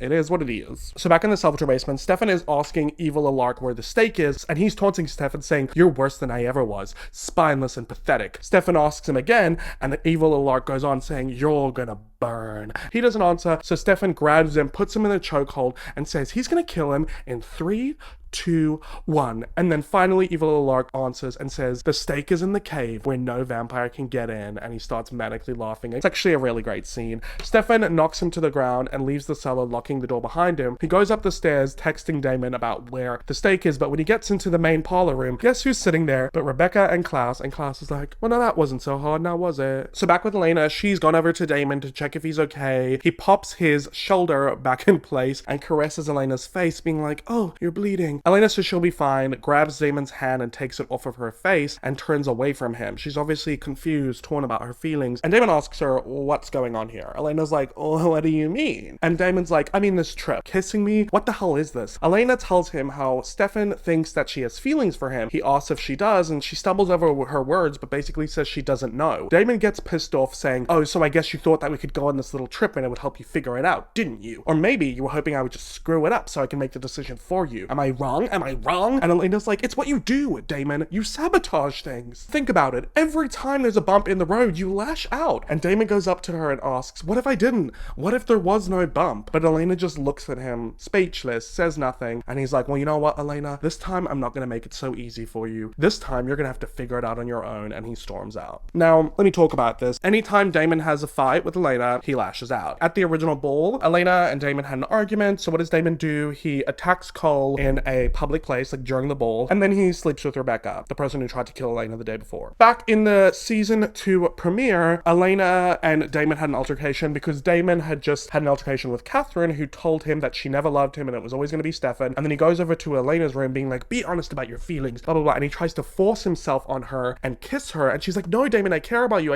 But he keeps forcing himself on her. And she's like, "Damon, I told you, it's Stefan. It's always going to be Stefan." And then Jeremy comes in asking what's going on. Elena's like, "Jeremy, just leave." And Damon's like, "Oh no, he wants to be a vampire, blah, blah, blah, blah, blah." And then he goes over, snaps Jeremy's neck, killing him without knowing that he was wearing the ring, because Jeremy was never wearing the Gilbert ring at this point. It had belonged to John or Lark or something. Someone had given it to him. So he killed her brother because she wouldn't kiss him. Shall I go on? Can we count on this many fingers how many times Bonnie has gotten in Damon's way for whatever reason, or Damon was willing to kill Bonnie because she wouldn't open the tomb, because she was possessed by Emily Bennett, which wasn't her fault, or because he was willing to let Bonnie die to kill Klaus to protect Elena, even though that's what Elena said she didn't want. Or when Damon wasn't respecting Elena's choices about her not wanting to be a vampire, so he force feeds her his vampire blood. Now, I know Stefan did that too. I'm not saying Stefan's perfect, but I'm just pointing these out. Elena is very much correct in the fear that if she did get with Damon, anytime they had an issue or a fight, he would lash out, kill someone, do something reckless. That's just who he is. He's impulsive, he's reckless, he's emotional. Elena defenders, hit up the comments, let me know what you think of that. But I'm not trying to say that Stefan is perfect, but at least he respects Elena's choices, doesn't force himself on her or do these kind of things. Now, I know this season has been a bit murky, but yeah, season 1 and 2, Stefan's pretty solid. You can't really fault him. He was a bit messy in the beginning of season 1, but other than that, there's some solidness. There's a relationship that you can depend on. Whereas with Damon, she doesn't really know what she's going to expect. Now, in some senses, that could be exciting, but in other senses, it could be terrifying. So there's a lot that she needs to consider when it comes to choosing which brother she's going to get, you know? Anyway, that was a bit of a tangent, but a relevant one nonetheless. Back at the Salford house, Rebecca brings Evil Lark up from the basement, and Klaus looks at the blood on his face and is like, "Honestly, Stefan, I would have been much more gentle." And Rebecca is holding onto Evil Lark and says, "I'm going to take you to the cave. You're going to go in and get the stake, and if you think you can hide, you're wrong." And then she takes him out the front door, and it's just Stefan and Klaus, and we get a bit of a conversation between the two of them, which I always love, a conversation between Klaus and Stefan. The one in the previous episode was really interesting. Klaus is like, "Be my bestie," and Stefan's like, "No, give it a restie." So Klaus tells Stefan that he knows of Damon's little adventure to Denver and he failed. Stefan asks Klaus, what is he going to do now? Kill him? Klaus says he hasn't decided yet, but Stefan's like, "You've had every chance to kill me, Klaus." Klaus starts smiling and says, "You know what, you're right. I guess I'm just waiting for my old friend to come back, and by the looks of it, he's just beneath the surface, waiting to come out and play. Isn't that right, Ripper?" I love it. I love it. Stefan says he's been fighting that part of himself, thinking if he repressed it, it would go away, but it won't. And now that he's accepted it, it can't control him, and neither can Klaus. And he's all like, so unless you're gonna stake me, I suggest you get the hell out of my house. Yeah, stand up for yourself, Stefan. This was a really great moment for Stefan's character arc. Not only did he, in the past couple episodes, lead to this moment where he has worked through his hatred towards Klaus and his obsession with revenge, and he's letting in his emotions again, and he's, you know, working to recover from his Ripper binge and not letting the side of him being a Ripper control him. Like, this is just a really beautiful arc for him. Basically, after everything that he's been through because of Klaus, you're not going to kill me, otherwise you would have done it by now, so I'm not going to be friends with you. The blood can't control me, and neither can you. Get out my life. And Klaus, he's not going to kill Stefan because deep down in his little heart, Klaus loves Stefan. Now, in my mind, I write like internal fan fiction that these two had a love affair in the 20s, but I digress. I'll stick to the status quo and what is actually canon to the show. That rhymed. But Klaus truly did love Stefan. You can't tell me otherwise. Klaus, at a time when they met in the 20s, he was being chased by his father. He had none of his family in his life, you know, except Rebecca. And he has all these brothers who he no longer had a connection with. Elijah and him had grown estranged ever since the mess with Catherine back in the 1500s. And he just wanted family. He wanted someone to see him. Klaus has a pathological fear of not being accepted and being alone, and Stefan and him had such a friendship. Even back in that episode in the flashbacks in the 20s, he said, Stefan, you're such a true friend, a true brother. And like, they called each other brothers. It's really sweet. But obviously after everything he's done to Stefan now in present day, you know, like how the speech that Caroline gave to him, you can't buy people's love, you can't force people's love, you can't control people's love, you can't manipulate people's love. So as much as Klaus probably wants Stefan to be who he was in the 20s, he's not. He tried to make him into that person, he failed, and Stefan is never going to feel the same way about him that he did in the 20s, and I feel like it's really hard for Klaus to let that go. Klaus doesn't know how to have a normal loving relationship. There is something that happens to him at the end of season 4, circa his spin-off, that really humanizes him a bit, I don't know if that's the right word, where it teaches him how to love again. True, pure love, not use and manipulate like what he does with his family. All this to say, I still love him. You know, that's my boo right there. But I'm just saying. Anyway, so Damon, Elena, and Jeremy are road tripping back from Colorado to Mystic Falls. It is raining. Everyone in the car is silent in tow because it's, you know, really awkward. Jeremy caught them kissing and Damon and Elena are fighting, so nobody's chatting. And then Rose shows up, her ghost, in the back of the car, and she tells Jeremy not to tell them that she is there. And she then has a little monologue, and it's really beautiful. This is also the last time that we ever see Rose in the show. I'm just gonna tell you what she says because it kind of sums up what we've been talking about with regards to the love triangle. This is what Rose said about David and Elena to Jeremy. They had a fight. I know you want to stop it, protect her from him, but you're young. You don't see what I see. It's not just that she makes him a better person, she does, but he changes her too. Damon challenges her, surprises her. He makes her question her life, beliefs. Stefan is different. His love is pure. He'll always be good for her. Damon is either the best thing for her or the worst. And then she disappears. So R.I.P. Rose. Love you. But yeah, I thought that was a really beautiful way to like sum it up, I guess. We had those discussions where Elena was talking to Matt about it as well. About like how Stefan, she felt like he would always love her, how he would always be there, she could depend on him, he was safe. And then Damon showed up and got under her skin. You know, we're really, as I said many times, like the love triangle, it is triangulating. Back at the Forbes house, Tyler is sitting on Caroline's bed. She enters, she's making a bed for him in the living room because her mom said that he can stay but he can't sleep in the bed. God forbid this vampire and hybrid have sex. Oh my god. It's not like she can get pregnant. Anyway, Klaus is getting all paranoid about Damon killing Klaus and him dying, and Caroline's like, I just got you back. I'm not gonna let anything happen to you. And she leaves the room, continuing to make his bed, and Tyler's looking around, and then he finds a drawing on her desk, and it's the drawing of Caroline with the horse that Klaus drew of her, and he's looking at it like, Klaus drew this for you? And he's like, that's pretty creepy. She comes over and is like, yeah, Klaus is pretty creepy, even when he's trying to be charming. And Tyler's getting uncomfortable, asking if Klaus has a thing for Caroline, and she's like, no, as far as I'm concerned, Klaus isn't capable of having real feelings. Tyler asks what the hell happened while he was gone, and Caroline's like, nothing. And he's like, well, then why did you keep this drawing?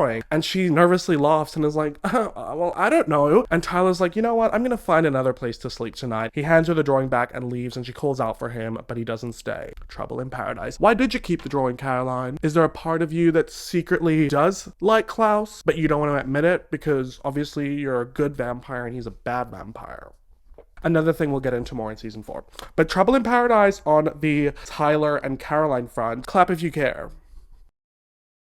Moving on. So Rebecca has taken Evil Alark through the Lockwood tunnels, and he gets into the cave and she stops where the vampire barrier is that she can't get through and tells Rick to get the stake. He pulls the remaining white oak stake out of a crevice in the cave walls and is sitting down on Esther's old coffin. You got all the cave drawings around. We're very familiar with this location, right? And Evil Alark says to Rebecca, now why would I keep you the one thing that requires keeping me alive? Rebecca's like, are you bargaining? What's your offer? And Evil Alark says, there's only one stake out there, which means only one original has to die. And if you help me, I'll make sure it's not you. But Rebecca says that she doesn't want one original to die. She steps over the vampire barrier to Alark's surprise, and she says she wants them all to die. Alark asks how she did that, meaning how'd she get into the cave, and she's like, you know, it was easy to fool Niklaus, but I thought you of all people would understand. After all, it was my son who used your body at one point. He then realizes that she's not Rebecca, and Rebecca's like, no, my name is Esther, and we have a great deal in common. She smiles, and that's the end of the episode. So yes, a couple scenes ago, when Esther had come to visit Rebecca because she was dying, and she held her hands and she shaked and then died, that was her taking over Rebecca's body. Gooped, gagged, the bitch is not dead. I shouldn't call her a bitch, she's a queen, in a way. For some reason I like Esther, even though I feel like I shouldn't. I just think this actress plays her really well. She's really dynamic, there's layers to her, as opposed to Michael, who's just like, I hate all of you, I hate vampires, I want you to die. Like, she's got the layers of like, I love my children, but like, you shouldn't be alive for 1,000 years, restore the balance of nature, you're in pain, blah blah blah. Like, there are layers to Miss Esther Michelson. Anyway, that is the end of this episode. But before we get into the recap for the next episode, I did want to plug my Patreon real quick, because I don't think I did it at the beginning of this video. But if you do not know, I have a Patreon, and I post a companion series over there on the Vampire Diaries, and over there we react to scenes together. So we watch them, react them, discuss them, break them down, and we focus on specific characters, specific relationships, and parallels. We get a lot more analytical over there, with also being able to use the show, because obviously I can't do that here due to copyright reasons. So yeah, if you want more Vampire Diaries content from me in between season 3 and 4, as there will be a significant break, that's where you're gonna find it. Even when this season is finished here on the YouTube channel, I'll still be posting videos on season 3 over at the Patreon, and there's plenty of videos there already if you want to catch up. Lots of fun, so I thought I would just let you know about that. Check it out, link is in the description. But without further ado, let's get into season 3 episode 20, titled Do Not Go Gentle. So we open this episode in the Michelson mansion, where Klaus is painting, and Rebecca, who we know is actually Esther possessing Rebecca's body, walks in, and Klaus is asking what took her so long. She mentions how Alark didn't want to hand over the stake, but she got it anyway, gives it to Klaus, and he throws it in the fireplace, burning it, saying that that's the last of the white oak stakes that can kill them. He tells her to grab her bag because they're leaving town after he grabs the doppelganger, but Rebecca reminds him that tonight's the decade dance, and he's like, so? And she's like, so I'm head of the committee, and I really want to go. Klaus isn't impressed, and she's like, I think Caroline will be there, and he says that means nothing to him, so she's like, please, just for me, one last hurrah, Nick. And he's like, fine, and she smiles and leaves. So I read the Salvador House, Damon is calling who he thinks is Rick, but is actually Rick's evil alter ego, and Damon asks where he's been and if Rebecca got the stake. He said yes, and he's just been trying to get his head together. Damon asks what now, and Rick says he needs to leave town for a bit because he keeps blacking out, which means he's a danger to everyone. Damon doesn't like this idea, but Rick says that he's stocked up on Bunny's herbs, so he'll be fine, and it's just for a few days, and he hangs up. So the camera pans out, and we see that Rick is in a room filled with empty coffins, and in walks Esther in Rebecca's body, and she's all cunning and a liar, and Evil Alark is all, Damon is too arrogant to think his only friend would betray him, and Esther in Rebecca's body says just as Niklaus would blindly accept an invitation from his beloved sister, unaware that he's heading to his own death. So these two, I'm like pointing at 4 people, are like in cahoots, and they're both pretending to be someone that they're not, so I kind of like that. I much prefer this to when Klaus was possessing Rick. This body jump, I'm a fan of. So Lark asks Esther if she gave Klaus the stake, and she says he burnt it without hesitation, but she's hidden the real one, so that one was actually fake, but she won't tell Rick where the real white oak stake is because she doesn't want him to use it on her in this body, and she hands him a silver dagger dipped in white oak ash, and he plunges it into her heart, and then we see in a coffin Esther wakes up back in her own body. So I guess she just had to hop into Rebecca's body for a little stint to fool Klaus and everyone, you know? So over at the high school in the gym, Elena is helping Caroline set up for the decade dance. She's really pissed off that Rebecca's not there, given that she changed the whole theme and now she's not even here to help set up, and she's busting everyone around around, including Matt and Jeremy, who are laughing together, getting along, and she's like, oh my god, they're so chummy. And Elena says that she asked Matt to help Jeremy get settled back in, and he even got him his old job back at the grill, so that's kind of cute. Elena's been getting a lot closer to Matt, and all I have to say is, Matt, don't get too comfortable. Elena says Jeremy's got a lot on his mind, what with this whole Alark situation, and Caroline asks if she's sure it's not about Jeremy witnessing Elena and Damon getting it hot and heavy in a sleazy motel, and Elena's like, I didn't tell you that so you could use it against me, and Caroline's like, oh, well, what are friends for? She then asks Elena who she's bringing to the dance, and Elena's like, I thought you, me, and Bonnie were going together as lady friends. But Caroline says that Bonnie's actually got a date. Jamie asked her. So that's a thing now, which, you know, they're not technically related. They weren't raised together, so it's not that weird, but we're really scraping the bottom of the barrel for love interest here, aren't we, Julie Plec? Give Bonnie a man's or a woman's, just someone who is a relevant character. Please, I'm begging. Maybe not the guy who is the surrogate son of her biological mother. You know, just a tad weird. Caroline suggests that maybe Elena should go to the dance with Stefan, but Elena says she can't do that after just making out with his brother. But Caroline's like, aren't you supposed to be figuring out what you want? That's what Stefan wanted you to do. And she's watched The Bachelor. Fair is fair. It's Stefan's turn. It's really cute. And Elena's like, oh, well, you're not biased though, because obviously Caroline doesn't like Damon, which she has every right to, considering he compelled, manipulated, used, and slept with her back in season 1, and then tried to kill her when she was forcibly turned into a vampire in season 2, so can we really blame her? But Caroline says she can't help herself. Stefan is Elena's epic love, and she's not going out without a fight. Me too, girl. So over at the Salvatore house, Stefan gets a call from Elena, who's in her bedroom. It's a bit awkward at first, but ultimately she says that she knows it would be stupid to think that they can go back to the way that things were, but she's going to the dance, and she would like it if Stefan went with her. Stefan's smiling, it's really cute, and he says that he would love that, and he hangs up. And then Damon walks in, all jealous, making a jab about Stefan accidentally stabbing Elena with her corsage, and just before Stefan can say anything, Damon walks off, all pissed, which I don't think is fair, because Stefan was gracious and mature about letting Elena go on the road trip with Damon, but now that it's Stefan's turn, if you will, for Elena to figure out her feelings, Damon's all jealous and pissy about it. I mean, I can't say I'm surprised. So Damon sneaks up on Meredith, saying he needs medical advice about Alark. She asks how he's doing, and if the herbs that Bonnie gave him are working, and Damon pulls out a jar of herbs, saying, I don't know, can they work if he doesn't take them? So Rick has not been taking his herbs, because Damon finds them full in his apartment, and he's not there either.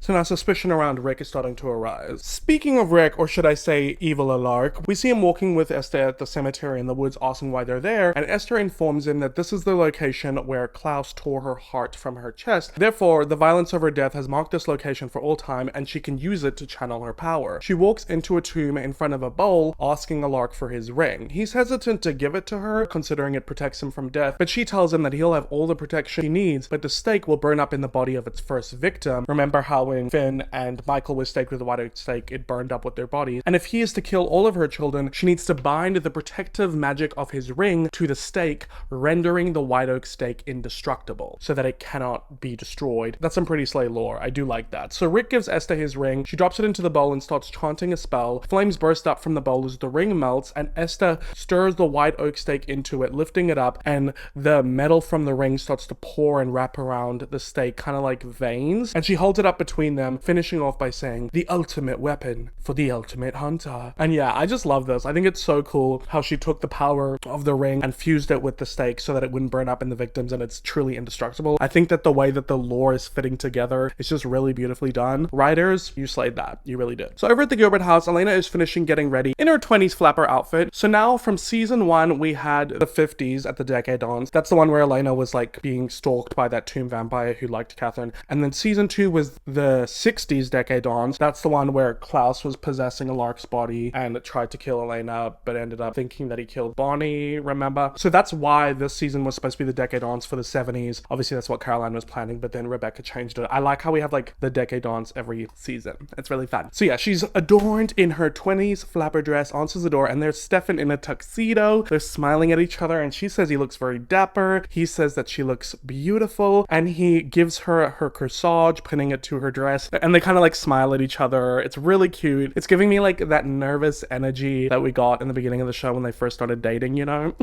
Stefan breaks the ice by saying, given their dangerous history with school dancers, is she up to this? Elena chuckles. After everything I've mentioned, something bad always happens at the Decade Dawns. And Elena says getting out of bed these days is dangerous, but they can't let it stop their lives. And Stefan's like, who gave you that bad advice? And she says, oh, just some guy I used to date. And she grabs her coat and leaves. Ah, it's so cute. It's just so nice to see them getting along, considering everything that they've been through this season. I like that. So we get to the high school 20s decade dance. Everyone's dancing, getting jiggy with it. We see Bonnie dancing with Jamie. We then see Caroline going up to Matt, who's like refilling the punch, and she's like, have I told you how awesome you are lately? And he's like, what's with all the compliments today? What do you want? And she says that she knows that him and Elena have been getting closer, but one way or another, she's pretty much spoken for. And Matt's like, Caroline, me and Elena are just friends, okay? I care about her. And she's like, and as your friend, I just want to let you know that people that love and care about Elena often get caught in the crossfire. But before they can continue their conversation, Matt notices Tyler and asks what he's doing there. Caroline goes up to Tyler, asking him the same thing, saying if Klaus sees him, shit's gonna go down. And Tyler says he can still pretend to be side to Klaus if he needs to, but he's not gonna sit back while he's macking all over her, whatever that means. Caroline tells Tyler he doesn't need to be jealous of Klaus, but Tyler says he is jealous, but he's also competitive, and he's gonna sweep her off of her feet. And then he literally sweeps her off of her feet. Then Elena shows up with Stefan to the dance, and there's some upbeat 20s music playing, and she asks him to show him some moves, and he's like, remember I was blacked out for most of this decade? And she's like, nice try, and drags him to the dance floor, and they do some like flapper dancing. This is a fun callback to all the other dancers because Stefan doesn't like dancing. But then a slow-mo song starts playing, and they kind of like awkwardly start slow dancing. Stefan then notices Bonnie with Jamie, saying that she looks happy, and Elena's like, yeah, you know, she's working on it, and he says that he's been meaning to apologize to her, and Elena's like, yeah, you should, and so should Damon, but don't expect her to forgive you, obviously referencing, you know, Damon turning Bonnie's mother into a vampire. Elena uses this as a segue, saying, talking about Damon, Stefan, we should probably talk about what happened in Denver, but Stefan says he doesn't need to, because when all of this is over, if they find their way back to each other, she can tell him if she wants, otherwise he doesn't need to know or want to know. Elena asks how Stefan can be so fair about this whole situation, and he says because after everything he's put her through, he's just honored to be her date tonight.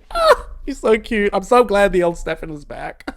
I mean, don't get me wrong, I like Ripper Stefan, it's fun, but I don't like when him and Elena are fighting. Anyways, he dips Elena, he spins her, it's really romantic until Damon shows up interrupting, saying they need to talk. The three of them leave the gym into the hallways, and Jeremy notices and goes to follow, but he bumps into Bonnie with Jamie, and it's a bit okay. He's like, hey Bonnie, and she notices Jeremy's ring, and she's like, why are you still wearing that? Did Elena not tell you about a lark? And he's like, yeah, she did, but when my sister stops hanging out with vampires, then I'll stop wearing the ring. And then he walks off, and Jamie's like, ex-boyfriend, and Bonnie's like, yeah, and he's like, okies. And you just stop with the he's like, she's like, he's like. I sound like I'm 12 years old again. So in the hallways, after Damon has obviously filled Elena and Stefan in, Elena says that if a lark's sick, then they need to do something to find a cure, but Damon says they've tried medicine, they've tried magic, and Stefan suggests maybe they could try get him off Vervain and compel him, and Damon's like, and do what? Compel him to be the older lark again? The guy they know is gone, and not only does he hate vampires, but also hates vampire sympathizers, which makes one of his most prime targets, I don't know, maybe Elena? And Damon says he's suggesting putting a lark out of his misery. But then Jeremy shows up and is like, no way in hell. And Damon's like, come on guys, you know, it's the right thing to do. And Jeremy's like, you're sick. And Elena's like, Jar. And he's like, nah. And then he leaves, and then she follows. Yeah. Jar. Jar. Jar. Anyway, outside the high school, Elena catches up to Jar, and he's like, a lark looked out for us, and we need to do the same for him. And Elena tells him that she promises no one is gonna hurt him. But then they get interrupted by Esther, who tells Elena that if she wishes to save her friend Lark, she better come with her. Freaked out, Elena tells Jeremy to go back inside and get Damon and Stefan, so he runs off, just leaving his sister with Esther, and she tells Elena that she means no harm, but willingly or not, she will come with her. And Elena doesn't even hesitate and just starts following Esther. So I'm not sure if that's like witchy woo-woo, or if Elena's just like went along with it, but she didn't hesitate, she just walked. So Jeremy comes back to that same spot with Damon and Stefan, but Elena and Esther are gone, and Damon and Stefan can't walk forward, and they look down and see a circle of salt around the high school, and Stefan realizes, oh my god, Esther has done a boundary spell, and now we're stuck in the school. Ooh, messy boots. So Bonnie has taken Jamie into a quiet classroom, and he says that her friends are pretty cool, and she says that they're the most important thing in the world to her, which is probably the problem, Bonnie, is that you keep putting all your friends above yourself. He says that her world is just so crazy with vampires, witches, and werewolves, and he's just a normal guy. But she's like, well, a normal guy wouldn't have said yes to a date to me, and he's like, yeah, you're probably right. And then they kiss and start making out. It's getting hot and heavy, okay. But then the lights get turned on when Damon shows up and he's like, sorry to spoil 7 minutes in heaven. I need you. And he pulls Bonnie aside. Houston, we have a problem. Let's get our resident Mystic Falls witch, Bonnie, who never gets a night off. We need another witch. Y'all should have kept Luca from season 2. Him and Bonnie could have been a power relationship, witch and warlike vibes, and then maybe the load could be spread evenly, you know? Anyway, so Esther has taken Elena to the cemetery in the woods, and she's apologizing for taking her away from the dance, but, you know, she's a doppelganger, which makes her blood a potent binding agent in any witch's spell. But all Elena has to say is just, please don't hurt Rick. Then Alaric comes out, and he's like, she's not hurting me. Elena goes up to him, but realizes he's a bit different, and is like, what did you do to him? And Esther says she's going to remake him, make him strong like her children. For one last time, she's going to tap into the dark magic she used 1,000 years ago, and like her husband Michael, she is going to make Alaric into a true hunter. So, does that mean she was partially behind Michael hunting down his kids and trying to kill them? Like, that wasn't just him wanting to do that, that was also her, but he was just like more so focused on Klaus because he hated him because he was the product of his wife's affair. Esther goes on saying that Alaric will be the vampire to end all vampires, and Elena's like, what? You can't create another original? What happens if he turns out to be a bigger monster than your children? But Esther says that he won't. Now that he's embraced the darkest aspects of himself, his hatred for vampires will become more pure and uncompromising, and in death, his hatred will be magnified. Oh my god. And Elena's like, you don't know that, you don't know anything about him. And Esther's like, do I not? During all of Alaric's brief journeys into death, I was there on the other side, nurturing him, knowing that every death brought him closer to his true self. Vampires took everything from him, and now he's getting his vengeance. Oh my god, I really like this lore. I told you guys how the Esther trying to kill her original children and restore the balance of nature, and Rick's alter ego killing people and making him darker were all gonna merge together, and I just love the way that this was done. I just think it's so smart, because at this point it probably seems a bit random. Like, what are we doing with this Alaric alter ego storyline? Well, turns out every time he died, whenever he was killed by a supernatural creature with the ring on, he was on the other side. So that's something we learn as well. People who wear the rings, they go to the other side. And you'll actually learn this, I think it's in season 4 or season 5, maybe? I don't remember. This isn't that much of a spoiler, but when these people go to the other side, when they come back, they don't remember it. So that kind of explains that. So Rick has died. I think the last time I checked, I was like, at this point, let me see if I can top of my memory. He died like at least once in season 1 by Damon. In season 2, he got killed by like a werewolf. This season alone, he's died like 3 times. So each time he was on the other side, Esther was there, nurturing him, coaching him, bringing him closer to his true self, his alter ego. And then I guess the last few times that he was killed, it just started poking through. Because the last time he was killed before all this started happening, at the beginning of the season, Damon killed him. And then later on, he got killed when Klaus compelled that hybrid to like drive the truck into Jeremy, and he jumped in the way. So really interesting. I really like this lore. And obviously when Esther's referring to how vampires took everything from Alaric, she's referencing his wife Isabel and then his girlfriend Jenna. Anyway, back at the dance, Klaus has arrived. He goes up to Caroline and Tyler slow dancing and asks Tyler where he's been. He says he's been out of town, and Klaus is like, funny that, I don't remember giving you permission. And he asks if he doesn't mind if he cuts in to dance with Caroline, and Caroline says she does mind, but obviously Tyler has to pretend like he still has a sire bond, so he's like, no, it's fine, and he walks away. And Caroline is pissed, asking Klaus why he always has to prove that he's the alpha male, and he says he doesn't have to prove it, love, I am the alpha male. She scoffs but gives in when Klaus is like, just one dance. And I mean, I get why Tyler has to agree to it, but I don't know why Caroline does. Maybe secretly she does want to dance with the devil. Ooh, dance with the devil on the shoulder, shake him off. That's not how the lyrics go. Shake it off, shake it off. Shake it off, shake it off.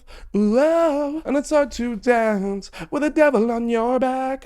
That's how it goes. Anyway, so Klaus is slow dancing with Caroline, and he's going on about how she would have loved the 20s. She's totally not having it, and Klaus is like, you know, you should be nicer to me. I'm leaving town tomorrow. And he says he would invite her to come along with him, but they both know she's not ready for that. Maybe one day she will show up on his door and let him show her all the world has to offer. She still isn't having it and is like scoffing at him, like rolling her eyes. Klaus is getting pissed and is like, you mark my words. This small town boy and this small town life, it won't be enough for you. And then he leaves.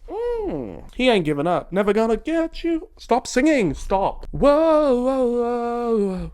Yeah. So Klaus walks outside the school and is leaving Rebecca a voicemail being like, the only reason I came to this bloody dance is because you asked me to, and now you know where to be found. And he hangs up when he notices the boundary of salt around the perimeter and is like, what's this? Stefan shows up and is like, your mother's back. Oh, Stefan, Damon, Klaus, and Jamie are all watching Bonnie do her spell, and Klaus asks what's taking so long because there's always a loophole to a boundary spell. Matt then walks in saying that people are walking straight past the barrier, and Jeremy's like, well, if me and Matt can leave, maybe we can go and stop Esther. Stefan says they'll get themselves killed, but then Klaus vamp speeds over to Jamie, grabs him by the throat and is holding up in the air, and says if you don't do it, then I'm gonna start killing people. Obviously Bonnie is like, put him down, and Stefan tells Klaus not to be stupid, saying that Bonnie doesn't give a damn about them. The only reason she's helping them right now is to save Caroline and Tyler, and if he starts killing the people that she cares about, she'll tell them all to go to hell. So Klaus listens to this and releases Jamie. So back at the cemetery in the woods, while Esther is like lighting candles and setting everything up, Elena is trying to get through to Alaric, saying that he doesn't want this isn't who he is, but Alaric says that she doesn't know who he is. She only knows the weakest parts of him, the man who lost his way befriending vampires instead of killing them. The blood of their victims is on his hands. Jenna's blood is on his hands. Esther goes over to the bowl, holding out her hands, and says to Alaric that she's ready. Elena pleads him not to do it, but he goes over anyway and holds Esther's hands, and Elena tells Esther she won't help. If she wants her blood, she's gonna have to kill her, but Esther says that won't be necessary. And then she starts performing a spell on Elena that makes her heartbeat increase, and then she's like choking, and then like a cut appears on her hand and she starts bleeding, and Esther grabs her hand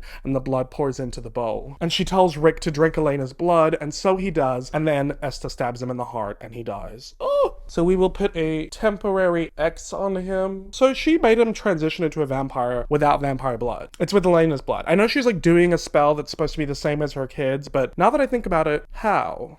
I wish we got to see that a bit more, but I guess we don't have time for that. So Bonnie's in an empty classroom with a map, and then in walks Klaus and Damon, who gives Bonnie a vial of Jeremy's blood, saying that he donated it so that Bonnie could use it for her locator spell to find Elena. Bonnie isn't happy that she has to do this with Damon and Klaus lurking over her, and Damon's like, I get it. You're still mad at me for what went down with Abby, and I'm sorry. I'm sorry that Elijah forced me to turn your mother into a vampire, but I was trying to save Elena's life. I didn't have a choice. And Bonnie says he did have a choice, but somehow whenever he makes one, someone else always suffers. Klaus is over it and tells him to cut the dramatics and get on with it. So Bonnie pours Jeremy's blood over the map and starts the locator spell, vis matos tribum nasix viras sequita sanguinam, and the blood forms a circular pool on the map and it doesn't move, and Bonnie says that Esther is fighting her. Klaus says that Esther couldn't possibly have this much power in her state, what with her body failing and dying ever since she lost her connection to the Bennetts, and he says that Esther must be channeling something. Bonnie says a hotspot, and then Klaus has a light bulb moment, says to get the humans, he knows where his mother is. Obviously realizing that she's probably channeling the spot where he tore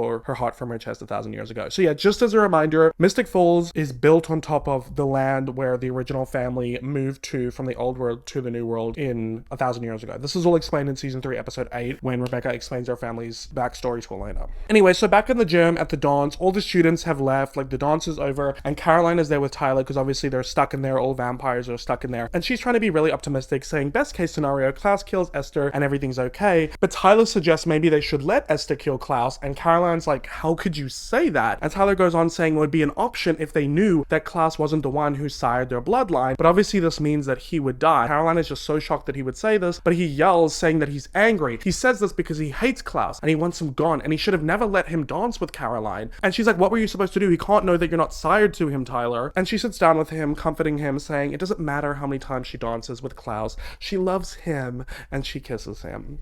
For now. So Alaric's body is laying on the tomb, and Elena pulls the indestructible white oak stake out of him, and Esther tells her that he'll wake soon, and when he does, he might be his old self for some time, so she can say her goodbyes before the transition is complete. Elena is crying over Alaric's body, saying to Esther that she wanted to undo the evil that she created, but how is this any less evil? Esther says that Alaric will never be what her children became. She has granted him enough power to complete his task, and when the time is right, he will die. Elena asks how if he's immortal, and Esther says all she needs to know is when this is all over, they would have rid the world of vampires once and for all. Elena gets up saying that she's killing the good along with the bad. She's no better than Klaus. And Esther calmly responds saying, is she not? She desires a world where Elena and her loved ones will not suffer at the hands of vampires like her aunt Jenna did. And Elena's like, don't you dare bring Jenna into this. And Esther tells Elena that she might draw comfort from the fact that Jenna is not in the place where she was, the other side. Although she was turned into a vampire for a brief moment, she knows peace. So that's really nice to know. Yeah, like, because Jenna died in Klaus's ritual, but she was a vampire for what? Like 10 10 minutes, 30 minutes.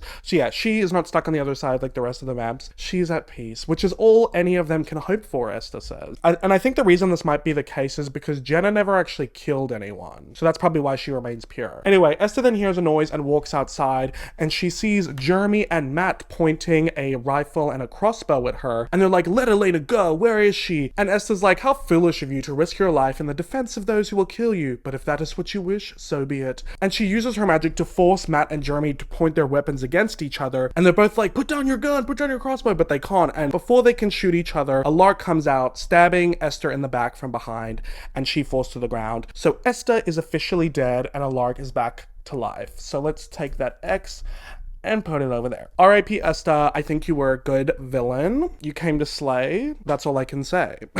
No, I think I've already said enough, but I did like Esther's arc. A lot better than Michael's, at least. Anyway, while Alark is his old self, he's looking at everything that's going on and says to Elena, tell me what happened. So back outside the high school, Klaus is talking to Stefan, saying that this is his fault for releasing his mother, and he wonders if revenge will prove worth it. Stefan says he's done with revenge, and when it comes to Esther, they've stopped her before, they can do it again. Klaus then says that they're strange bedfellows, the two of them.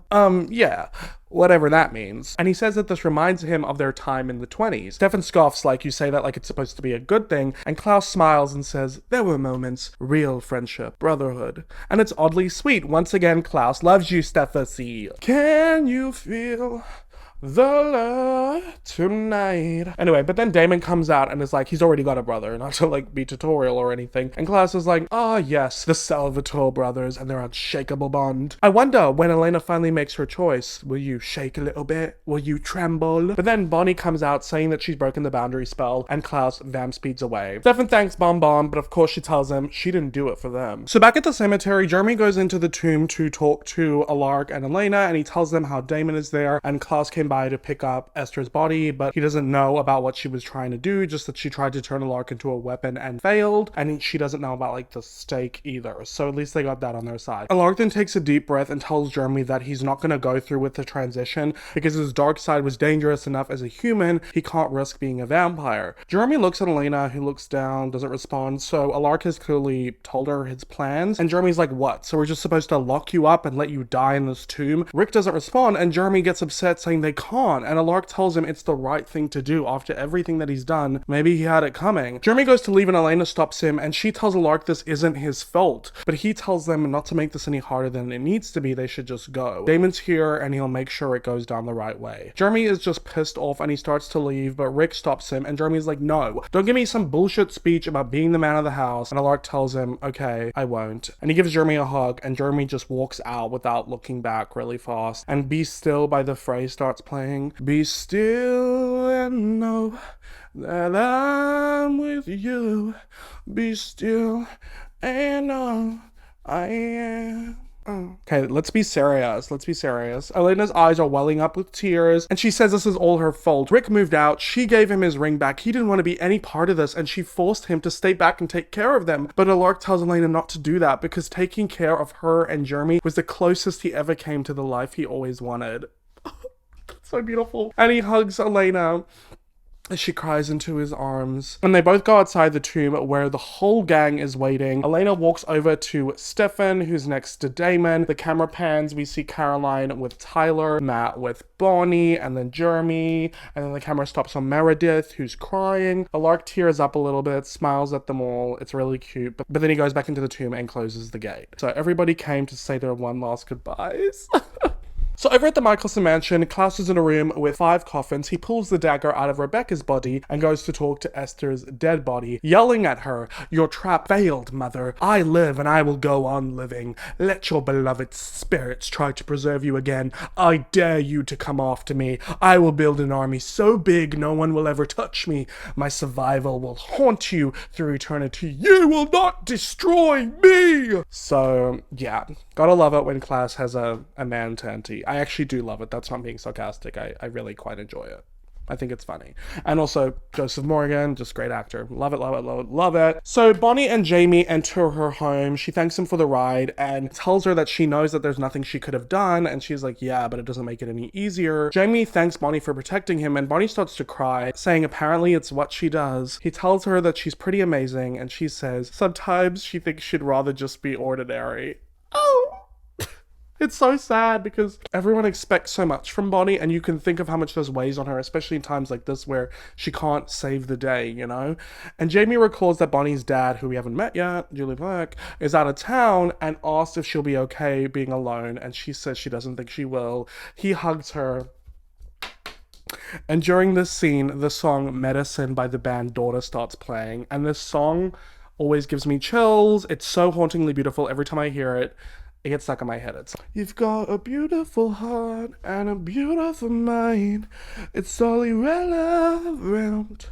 It's just medicine. I'm truly not doing it justice, but you need to look up this song. It's just beautiful, and it plays through the next couple scenes. And if this scene wasn't heartbreaking enough, we go over to the grill where Matt goes behind the bar, pours him and Jeremy a shot, holds it up and says to Mr. Saltzman, and Jeremy says to a lark, I'm getting chills, and a tear rolls down his cheek. He wipes it away, gives a little smile, and like a little...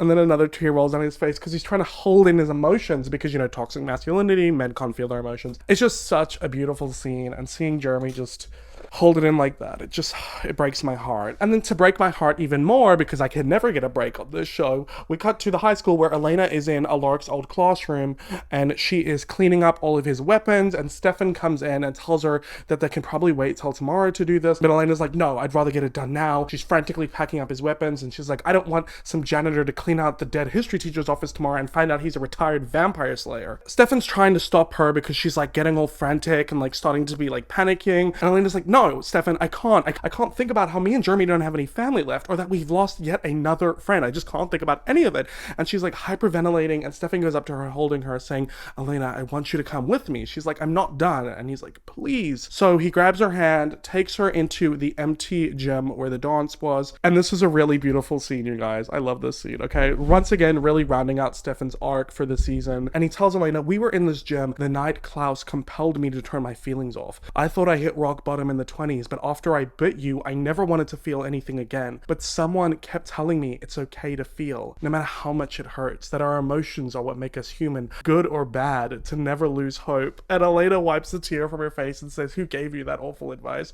And he says, just some girl that I used to date. And it makes her smile, and Stefan looks at her like telling her it's okay, but then she starts sobbing, saying that she doesn't have anyone anymore, and Stefan caresses her cheek and tells her she has him, and they hug, and Elena fully lets out her emotions and cries into Stefan's shoulders. Oh my god, it's just, he always knows the right thing to say. I'm just so glad we have you back. I missed you. I love you. You're everything to me. Thank you, ladies and gents. Anyway, if that wasn't heartbreaking enough, let's get into another This episode is one of the saddest episodes. Like, it's not even the fact that it's sad because Alarc dies, because he's like, you know, I like him, but whatever. It's also, I have issues with the actor, but it's just seeing everyone's reactions to it. It's a lot. You know, they always gonna make us sad at the end of a season, like in season 2 when we had the funeral for Jenna. Just let me breathe for a minute. So back at the cemetery, Damon is sitting outside the tomb with the white oak stake and a bottle of whiskey. Meredith walks up to him and says that she gave Rick a sedative. Do you want a sedative? Saying that he'll fall asleep comfortably. Damon says he offered to snap his neck to put him out of his misery, but he didn't take him up on it. And Meredith's like, you seem surprised by this. And Damon's like, well, I thought a guy so used to dying wouldn't want to drag it out. Oh god, Damon. Meredith says that Damon shouldn't leave Rick alone in there, and Damon's like, he says it's what he wants, and Meredith's like, do you think that's what he really wants? And she walks away. So Damon grabs the bottle of whiskey and walks into the tomb to Rick.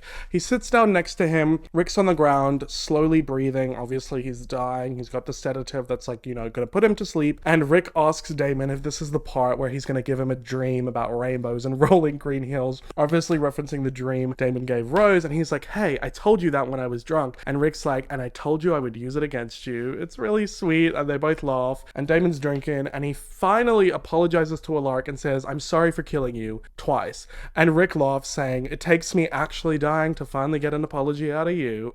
Damon offers him a drink, and Alarc says, you know, I've actually been thinking of cutting back soon, which is funny considering he's like, you know, an alcoholic. And Damon takes a drink and is like, good, because this stuff will kill you. They both laugh, and we see a tear roll down the side of Alarc's face. Damon passes Alark the bottle. He takes a drink as soft tears roll down his cheek. It's such a sweet scene, it really is. So Bonnie is laying in bed with Jamie, he's asleep, but then she wakes up when she sees Esther walking towards her, and she tells Bonnie, your sisters need you to finish what I started. But then Bonnie wakes up, so it was all a dream, or was it? Back at the tomb, Damon is sitting next to Alark, whose breathing starts slowing down and he goes unconscious. So Damon finishes off his whiskey and exits the tomb. But when he goes outside the tomb, he sees Bonnie walking towards him, and he's like, Bonnie, what are you doing? Are you sleepwalking? And she's not responding to him. She's like in a trance. So he's like, Bonnie, and she turns around to Damon, magically fries his head, gives him like a vamp brain aneurysm. So he falls to the ground and he's like, Bonnie, no! She goes into the tomb and takes the white oak stake on the ground, stabs her hand, puts it in Alark's mouth, and he feeds on it. And then we see his fangs come out, his eyes go all red and veiny. He grabs Bonnie by the neck and starts feeding on her and lets her fall to the ground, picks up the white oak stake, puts it in the air with his bloody red veiny eyes and fangs with blood pooling out of his mouth, and evilly looks at it.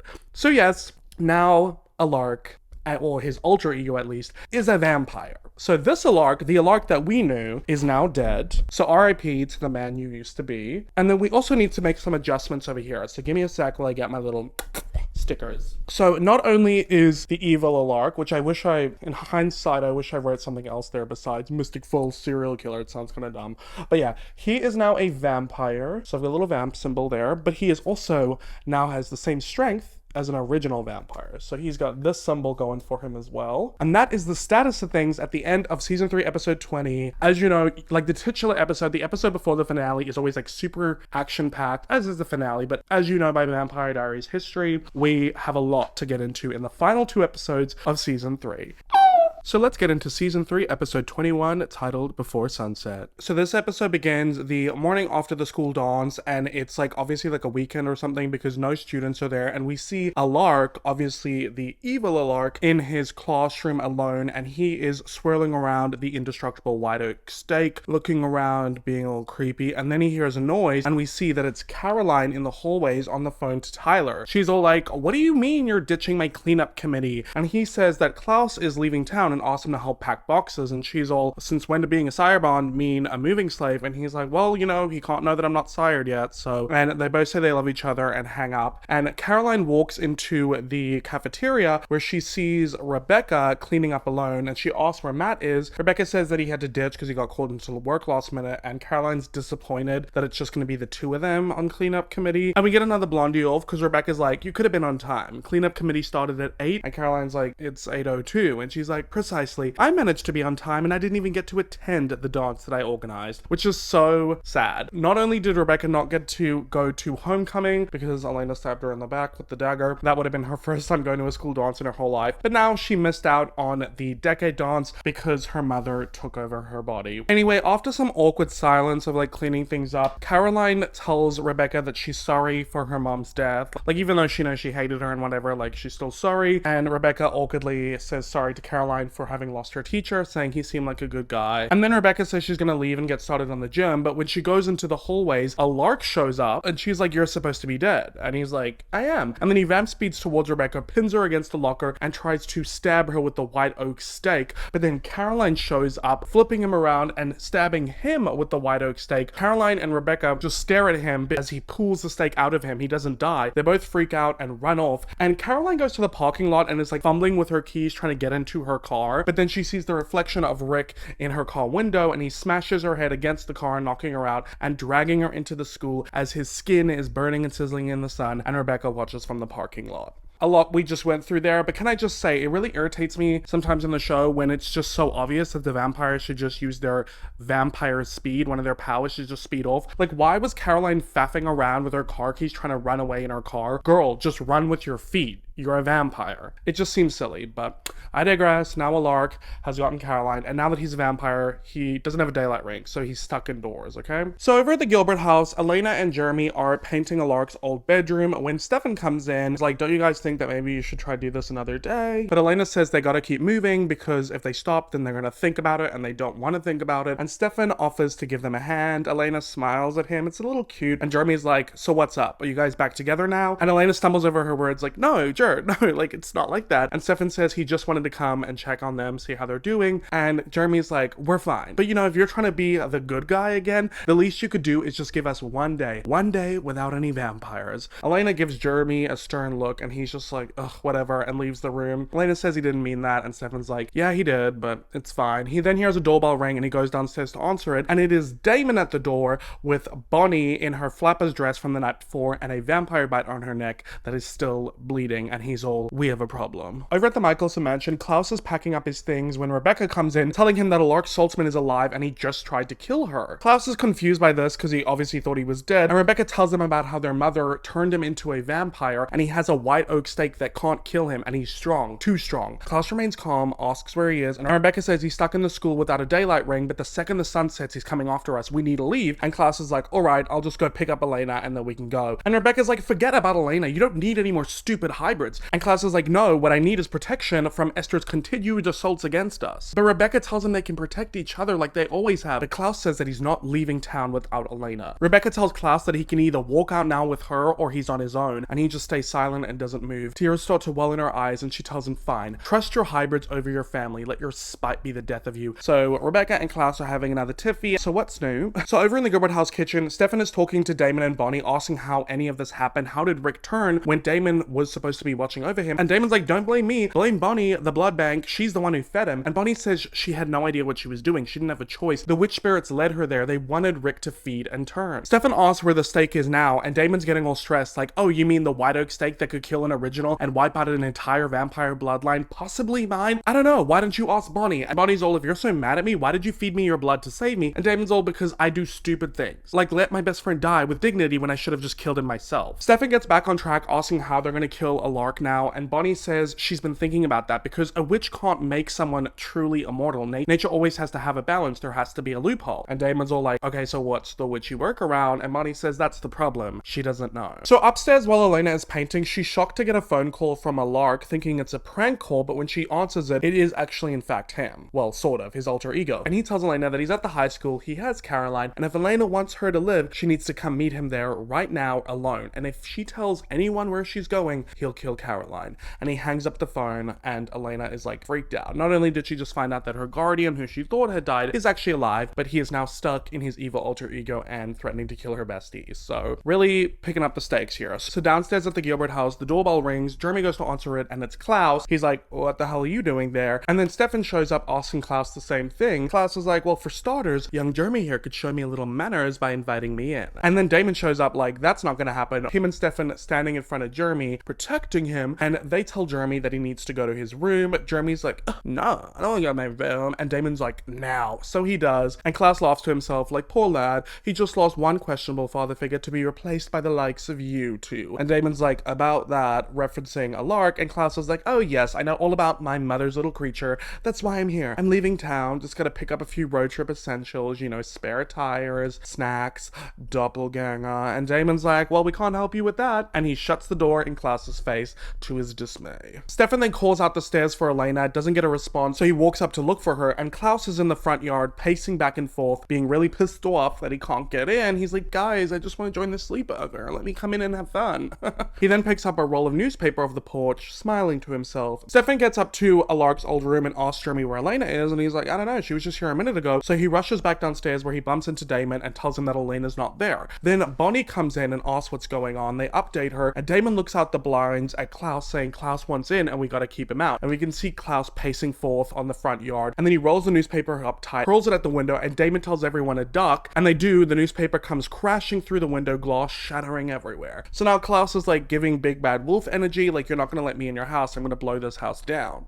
This place is about to blow. Ooh, oh, oh, oh, oh, oh, oh. It's giving like Demi Lovato tweet when she was like at the airport and she's like, I'm about to blow this plane up. And then she like quote tweeted it and she's like, oh my god, that was such bad wording, guys. I've got so much Demi lore in my head, I swear. So Elena arrives to the high school alone. She's walking through the hallways until she hears Caroline's cries and follows it to Alark's history class. And she sees Caroline staked to a desk with pencils in both of her hands and a cloth steeped in vervain around her mouth, crying, and her face is all red. It's a really scary sight to see. And she looks at Alark and is like, let her go. And he's like freaked free her yourself. So Elena goes over to Caroline and starts to free her until Alark comes back over and pushes the pencils back into her hands. And Elena's like, you said you would let her go. And he's like, how many times have I told you, Elena? Stop trusting vampires. Honestly, girl, did you think it would be that easy? Back outside the Gilbert house, the gang is still not letting Klaus in, so he walks over to the neighbor's yard and leans on a white picket fence, sees a soccer ball, and smiles. Inside the house, Bonnie, Jeremy, Damon, and Stefan notice that Elena's car is not in the driveway, and then suddenly a soccer ball comes flying through the front door into the kitchen, nearly just missing Damon's head, and he looks out to see Klaus standing there, and he's like, you missed me. And then Klaus has the wooden picket fence stakes that he pulled from the neighbor's yard and starts throwing them at Damon, and he's like dodging it. It's actually really fun. And Damon starts throwing it back at Klaus, so they're like throwing wooden pieces at each other. And then while they're all ducking, Stefan gets a phone call from Alark updating him on the whole situation. So the scene cuts back outside to the Gilbert house where Klaus is taking it up a notch. I love this episode. Walking onto the porch with a propane tank and another roll of newspaper set on fire. So now he's really about to burn this house down. Stefan comes out telling him to put it out and that Alark has Elena trapped at the high school and he's gonna kill her if Klaus doesn't go and turn himself in. So Klaus drops his weapons and is like, now I know you're not asking me to walk into almost certain death. And Stefan says he wished that they could, but there's still a chance that they could be sired from him and die along with him. Damon comes out saying he's willing to take those chances, and Stefan's like, it's 100% chance that Tyler would die though, and Damon's all, I'm good with those chances too. As we know, Damon doesn't care about anyone's life besides Steffi and Elena, so that's the T for that. And then Stefan tells them, you know, why don't we all work together and just figure out a way to put Alark down. So the three of them are pacing back and forth on the porch, spitballing ideas. Klaus and Damon are antagonizing each other, of course, and then Bonnie comes out with an idea saying that her mom, Abby, used a desiccation spell on Michael 15 years ago to immobilize him, right? So we remember that from earlier in the season, and she says if she can get that spell, she might be able to use it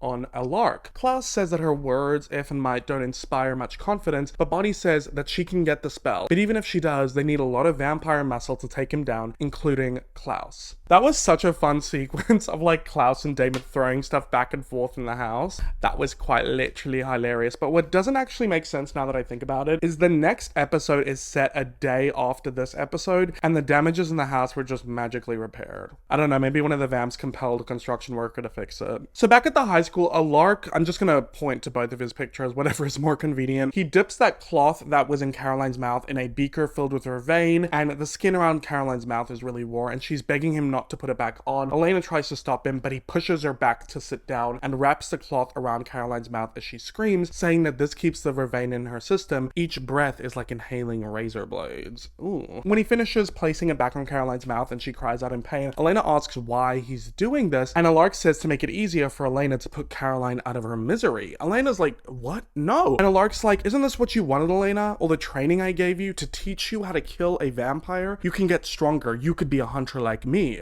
But you've never actually staked a vampire through the heart. He holds the indestructible white oak stake to Elena and says, well, here's a vampire. Kill her. Now, Alark, or evil Alark, whatever you want to call it, why would you think Elena would want to be a vampire hunter? Like, in what world does that make sense? She'd have a better chance with Jeremy or even Matt. But I digress. Anyway, over at the Salvador house, Damon is waiting in the front room with Bonnie as she's pacing back and forth waiting for Abby to get there. He's not so confident that she's gonna come, but Bonnie says she will be here. And Damon's like, oh, I'm sorry. I guess I forgot about her stellar track record. Ooh, that's a bit of a wound right there that he's pouring salt into. You know, Bonnie's mom continuously abandons her. But the doorbell rings. Abby is there. Bonnie answers it and she thanks her for coming. And Abby says that Jamie said it was urgent, but she just didn't think Bonnie would ever want to see her again. And Bonnie's like Jamie said, it's urgent. So clearly she hasn't gotten over her mother abandoning her for the second time, and honestly, why should she? It hasn't been very long, and it was a pretty shitty move. So Klaus and Stefan pull up to the high school, and they're waiting outside against Klaus's car, and Stefan reads a text from Damon and tells Klaus that Abby has arrived, and she's chatting with Bonnie about the spell. Klaus says, well, perhaps maybe this plan might be an epic failure after all, and he tells him that if it does go to plan and they drop the history teacher in the Atlantic, he's still leaving town with Elena. To Klaus's surprise, Stefan says then he'll go with him, and Klaus asks him what the catch is. Stefan says there isn't one. He would turn his back on everything here to make sure that Elena's safe. And Klaus says, well, that's what makes you her better option. It's a shame it's not easier for Elena to see that. I mean, personally, I think she's wasting her time with Damon. But Stefan says, you know, Klaus, all this time and energy that you spent trying to push me and my brother apart, it's actually made us closer. And he's like, well, you know what? Maybe we should let Elena decide which Salvatore brother joins us since you're so close. And Stefan's like, oh, go for it. Me and Damon have been through a lot worse than you. Well, I don't know if that's quite true. I mean, I guess their personal struggles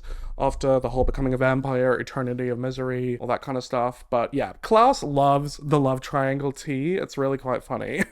Back at the Salvador house, Damon offers Abby blood and she rejects it. It's kind of awkward. He doesn't seem to be very apologetic for having turned her, and she clearly doesn't like being a vampire. Anyway, after some awkward silence, Bonnie tells Abby that the reason she brought her here is because Esther turned a lark into a vampire that can't be killed, and she wants to desiccate him like how Abby desiccated Michael. Abby tells Bonnie it's way too dangerous. Her magic comes from the earth. It's pure. This spell would ask her to tap into dark places, places of temptation, places she can't handle. But Bonnie's like, you abandoned me and turned your back on me for 16 years. You have no idea what I can handle. And yes, Bonnie, stand up to her. Give her the grief that she deserves, because I do not agree that Abby should have done what she did. Let's be for real for a minute. Anyway, Abby tells Bonnie that this spell allows her to stop a vampire's heart. The blood will stop flowing and it'll desiccate. But in order to do so, she needs to find a balance amongst the living. She asks Bonnie if she can handle that. Bonnie looks freaked McGeeked, and Damon's like, what does that mean? Bonnie, I don't speak witch. And she's like, it means I have to stop a human heart. Ooh.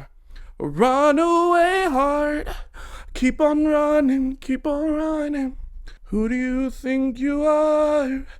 Running around leaving scars, collecting your jar of hearts. So back at the high school, Jeremy is sitting on a picnic table, staring at his ring, waiting for everyone to arrive, and then Bonnie and Damon arrive. Bonnie shows Damon some app on her phone that she just got, and it links her phone with Elena and Caroline so she could like see where they are, kind of like the 2010s version of like Find My Friends. And she's like, okay, well, we can see that they're in a Lark's classroom, so the best way to enter should be like through the south entrance. It's basically a promo for like some Samsung smartphone. Obviously, you know, shows do promo every now and then, and the Vampire Diaries does not do a good job of making it subtle, but I will say this is better than Klaus using his stylus pen back in episode 18. But Damon makes a joke, which I do kind of like, and he's like to Bonnie, oh, a digital locator spell. What do we need you for then? He then walks over to Jeremy and tells him to give over his ring. But Jeremy doesn't want to, and Damon's like, Jeremy, Bonnie stops your heart, so this tells us that he's the volunteer, and isn't able to bring you back to life, and you die with that ring, then we're gonna have the same problem on our hands. You're gonna have an evil alter ego just like a Lark, and we don't have time for that. Hand it over. And Jeremy's like, no, this is my ring, this is my sister, and no one's gonna fight harder for her than me. Slay King. Okay, whatever you say. And Damon just gives up with his stubborn ass and tells Bonnie to try not to kill him. Interestingly enough, Bonnie doesn't seem that concerned with Jeremy being the volunteer, which to me seems a little weird. I know they're not in a relationship and stuff, but given everything Bonnie did to bring Jeremy back to life from the dead in the first place in the season 2 finale, you would think maybe she would be a little hesitant to using him as a volunteer to begin with. Why didn't we just use Matt? It's just a question. Anyway, Klaus and Stefan then walk over to them, and Bonnie hands them a vial of her blood and tells the three vamps to drink it because it will connect them to her so that when she uses her magic to stop Jeremy's heart, they'll have the power to stop a Lark's. And in order to do that, they need to make a physical connection to his bloodstream, either a vein or an artery, anything that connects to his heart. So the three of them drink Bonnie's blood, and Damon says that two of them need to hold a Lark down, and whoever has the best shot needs to take it. Klaus says to make sure that they're all on the same page, he just wants to get one thing clear. He's the one who created their vampire bloodline, therefore he is responsible for their lives, and Tyler's life, and Caroline's life, just in case they were thinking of letting the history teacher kill him. And Damon's like, or you're just saying that to cover your ass and lying, and Klaus is like, yeah, call my bluff. Let the history teacher kill me, and you'll all die within an hour of me. Try it out. So Stefan's like, guys, let's just get on with this. And the three of them walk into the high school while Bonnie and Jeremy remain outside. Anyway, back to a Lark's classroom with Caroline and Elena. She asks him why he's doing this, and Lark says because Elena needs him, because she's an 18-year-old girl without parents or guidance or any sense of right or wrong anymore. Elena asks him how this is right, and he says Caroline told him that she killed someone and she liked it. How is that right? And Caroline looks all ashamed. This is obviously referencing back in episode 18 when he was like still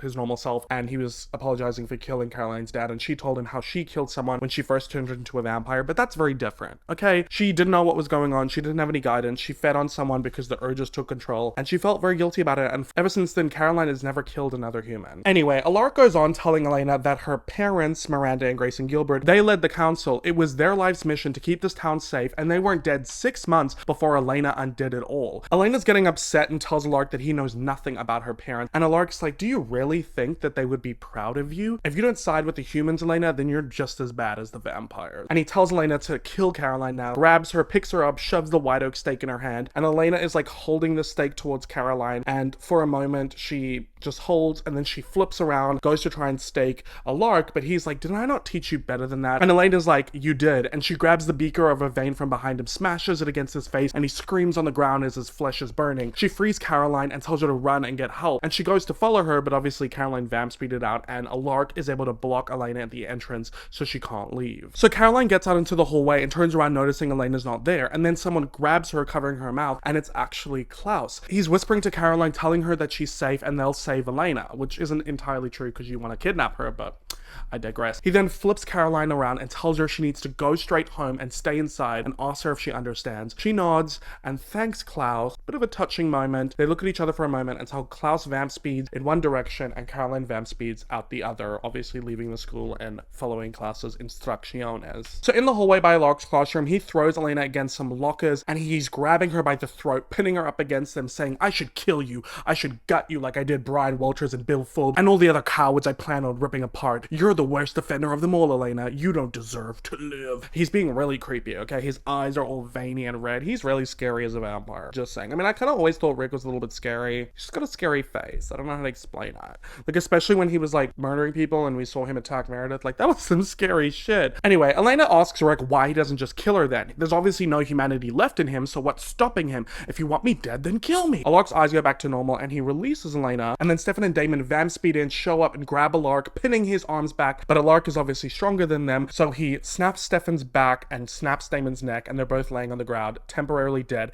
until Klaus shows up and sticks his fingers into Alark's chest as he screams. Outside we see Jeremy laying on the ground with Bonnie above him, and she says she can feel the connection, and she waves her hand over his chest and starts performing the spell, Vis matos libum lasix vida circuita sanguinum, or whatever the effect is to stop a human's heart. Meanwhile, inside the school, because he's so strong, evil Alark manages to pull Klaus off of him and throw him to the ground. Bonnie feels the connection break. Back inside, Alark pins him to the ground and is holding the stake over him, and Klaus is fighting back against him. Suddenly, Elena yells at him to stop and let Klaus go, obviously because of the whole bloodline thing, right? Alark looks over at Elena and she's holding a knife to her throat. She says to let Klaus go or she'll herself, and Alark tells her to put down the knife. Elena's like, why? Because you need me alive? That's the reason, right? That's why Esther used me to make you. She didn't want you to be immortal, so she tied your life to a human one, mine. That way you only have one lifespan to kill all the vampires and then you'll be gone. So when I die, you die. Alark tells Elena that she's wrong, and Elena's like, am I? And she starts slicing her throat. Alark panics and screams and tells her to stop, and in that amount of time, Klaus is able to break free from him, and he grabs Elena and vamp speeds away. So he got Elena after all. Ooh, let's have a little break there. I need a minute.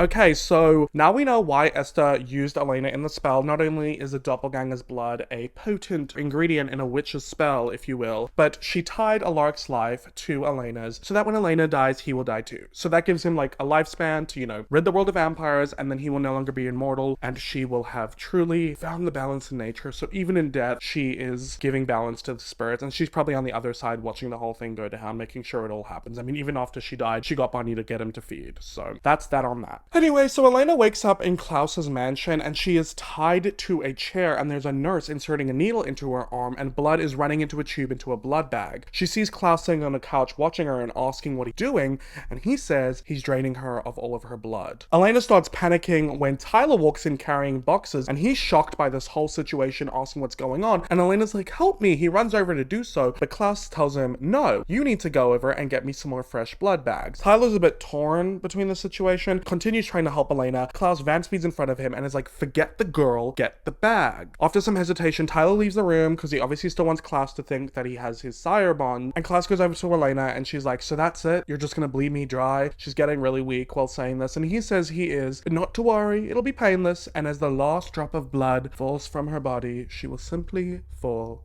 asleep. That's like a terrifying way to die, just losing all your blood. So back at the high school, Stefan and Damon wake up after getting their necks snapped, and Alark is there telling them to get up and go get Elena because Klaus took her after finding out that Esther linked his life to hers. So now they're updated, they vamp speed, and they're obviously heading over to Klaus's house, and Alark is still stuck in the high school until nightfall. This I don't really get. So are you telling me, so he's like similar to an original vampire. Are you telling me the originals have to wear daylight rings? Because nothing can kill them except White Oak. And it should be the same same for Rick. I mean, even he can't be killed by the white oak stake. So what's stopping him from going out in the sun? It might burn his flesh, but it's not going to kill him, right? I mean, obviously when it comes to a supernatural show like this, you got to suspend your disbelief as long as the mythology is good, which in the Vampire Diaries it usually is, but there's some things that are just a little too hard to believe. So obviously the originals are like truly immortal. Like I said, nothing can kill them but a white oak stake. But are you telling me that if someone, I don't know, chopped off Rebecca's head, her head would just reattach to her body? You know what I mean? But maybe I'm just overthinking it. But yeah, that begs the question, why can't Rick go outside even though the sun burns him? It shouldn't kill him, right? I don't know, maybe it's just a bit of an inconvenience to him. Anyway, back at Klaus's mansion with Elena, she's getting noticeably weaker as a nurse, compelled obviously, switches out a filled blood bag for a fresh one, and she asks Klaus about his hybrids, saying he's going to need a lot more than this to create his army. But Klaus tells her that these last few liters will have to suffice, because in his mother's attempt to kill them, she's actually strengthened the bond between him and his siblings, so he doesn't need his hybrids anymore, he has his family. Elena asks if he believes that, then why take her blood at all? Is it because he wants a backup family? Because he knows that his siblings will never truly trust him again. This pisses Klaus off, so he obviously wants to say something to upset Elena. He's petty like that. And he's like, you know, Stefan blames me for trying to tear him and his brother apart, but we both really know who came between them. That's why you won't choose. You know when you pick a Salvatore, you'll destroy their bond. He vamp speeds over to Elena right in her face and says, consider this me doing you a favor. Once you're dead, you won't have to choose. No broken hearts and their family stays intact. And this is one of my favorite Klaus's This is one of my favorite Klaus lines ever. He's just like smiling on her face and he's like, but just between us girls, who would you have picked? And he's like blinking. He wants the tea, as we all do. He's so messy like that. And Elena tells him to go to hell and he's like, you're welcome. It's nice knowing you, Elena. It's been a fun ride. And he walks out the room. This is very reminiscent of when Klaus, you know, went to kill Elena in the ritual back in the season 2 finale, and she was like, go to hell, and he was like, thank you. And also, really, they have been on a journey together, haven't they? In some ways, I wonder if Klaus feels something for Elena. Probably not. Like, not on a romantic level, but he must feel something, you know? Not only was he in love with Tatia, he was in love with a betrothed doppelganger who looked identical to Elena, and then he also had his stuff to do with Catherine and chasing her and her betrayal, and then now with Elena. Like, he's been dealing with this face for the past 1,000 years. I would like to think he has some sort of emotion towards it that are passionate and strong. Maybe for him, he feels like, wow, I'm finally going to be done with those doppelgangers. Because Klaus doesn't really care about chasing after Catherine. He just wants her to think that that's what he's doing. Otherwise, why has he not tried to go after her this whole season? Even though he said Stefan would help him. It's because Catherine's paranoia of Klaus chasing her, that's her punishment. And that's the tea right there, is it not? So after a bit of time, Elena's fading in and out, and she's struggling to get out of the chair with the ropes, but she's just too weak from her blood loss. And then Tyler sneaks into the room, and he starts undoing Elena's ropes, and he's telling her to be quiet, but then Elena tells him to turn around, and we see Klaus standing there, and he's like, so much for that sire bond. And then this is one of my favorite lines from Tyler, and he stands over and walks to Klaus, and he's like, I'm not your little bitch anymore. I just love that. We're really rounding out a lot of arcs in this season, you know. Stefan's dealing with his ish with Klaus. Tyler's dealing with his ish with Klaus. I love this episode. I find Klaus walks over to Tyler asking him how we broke the sire bond, and Tyler says, by breaking every bone in his body 100 times for the girl he loves. Klaus gets pissed and says that's not possible, and Tyler's like, are you sure? Maybe real love is stronger than fake loyalty. You wouldn't know anything about that. Ooh, he's taking it. I kind of like Tyler in this scene. I ain't gonna lie, season 3 Tyler's probably the best, I think. Once again, finally he can stand up to Klaus, this man who has ruined his life for this whole season. But Klaus says that Tyler should be thanking him, which he has said to Stefan and other people. He always thinks everyone should be thanking him. It's giving narcissist, but I do still love you. He says he gave him a gift. He freed him from his misery. But Tyler's like, you didn't give a crap about me. You just didn't want to be alone. Yep.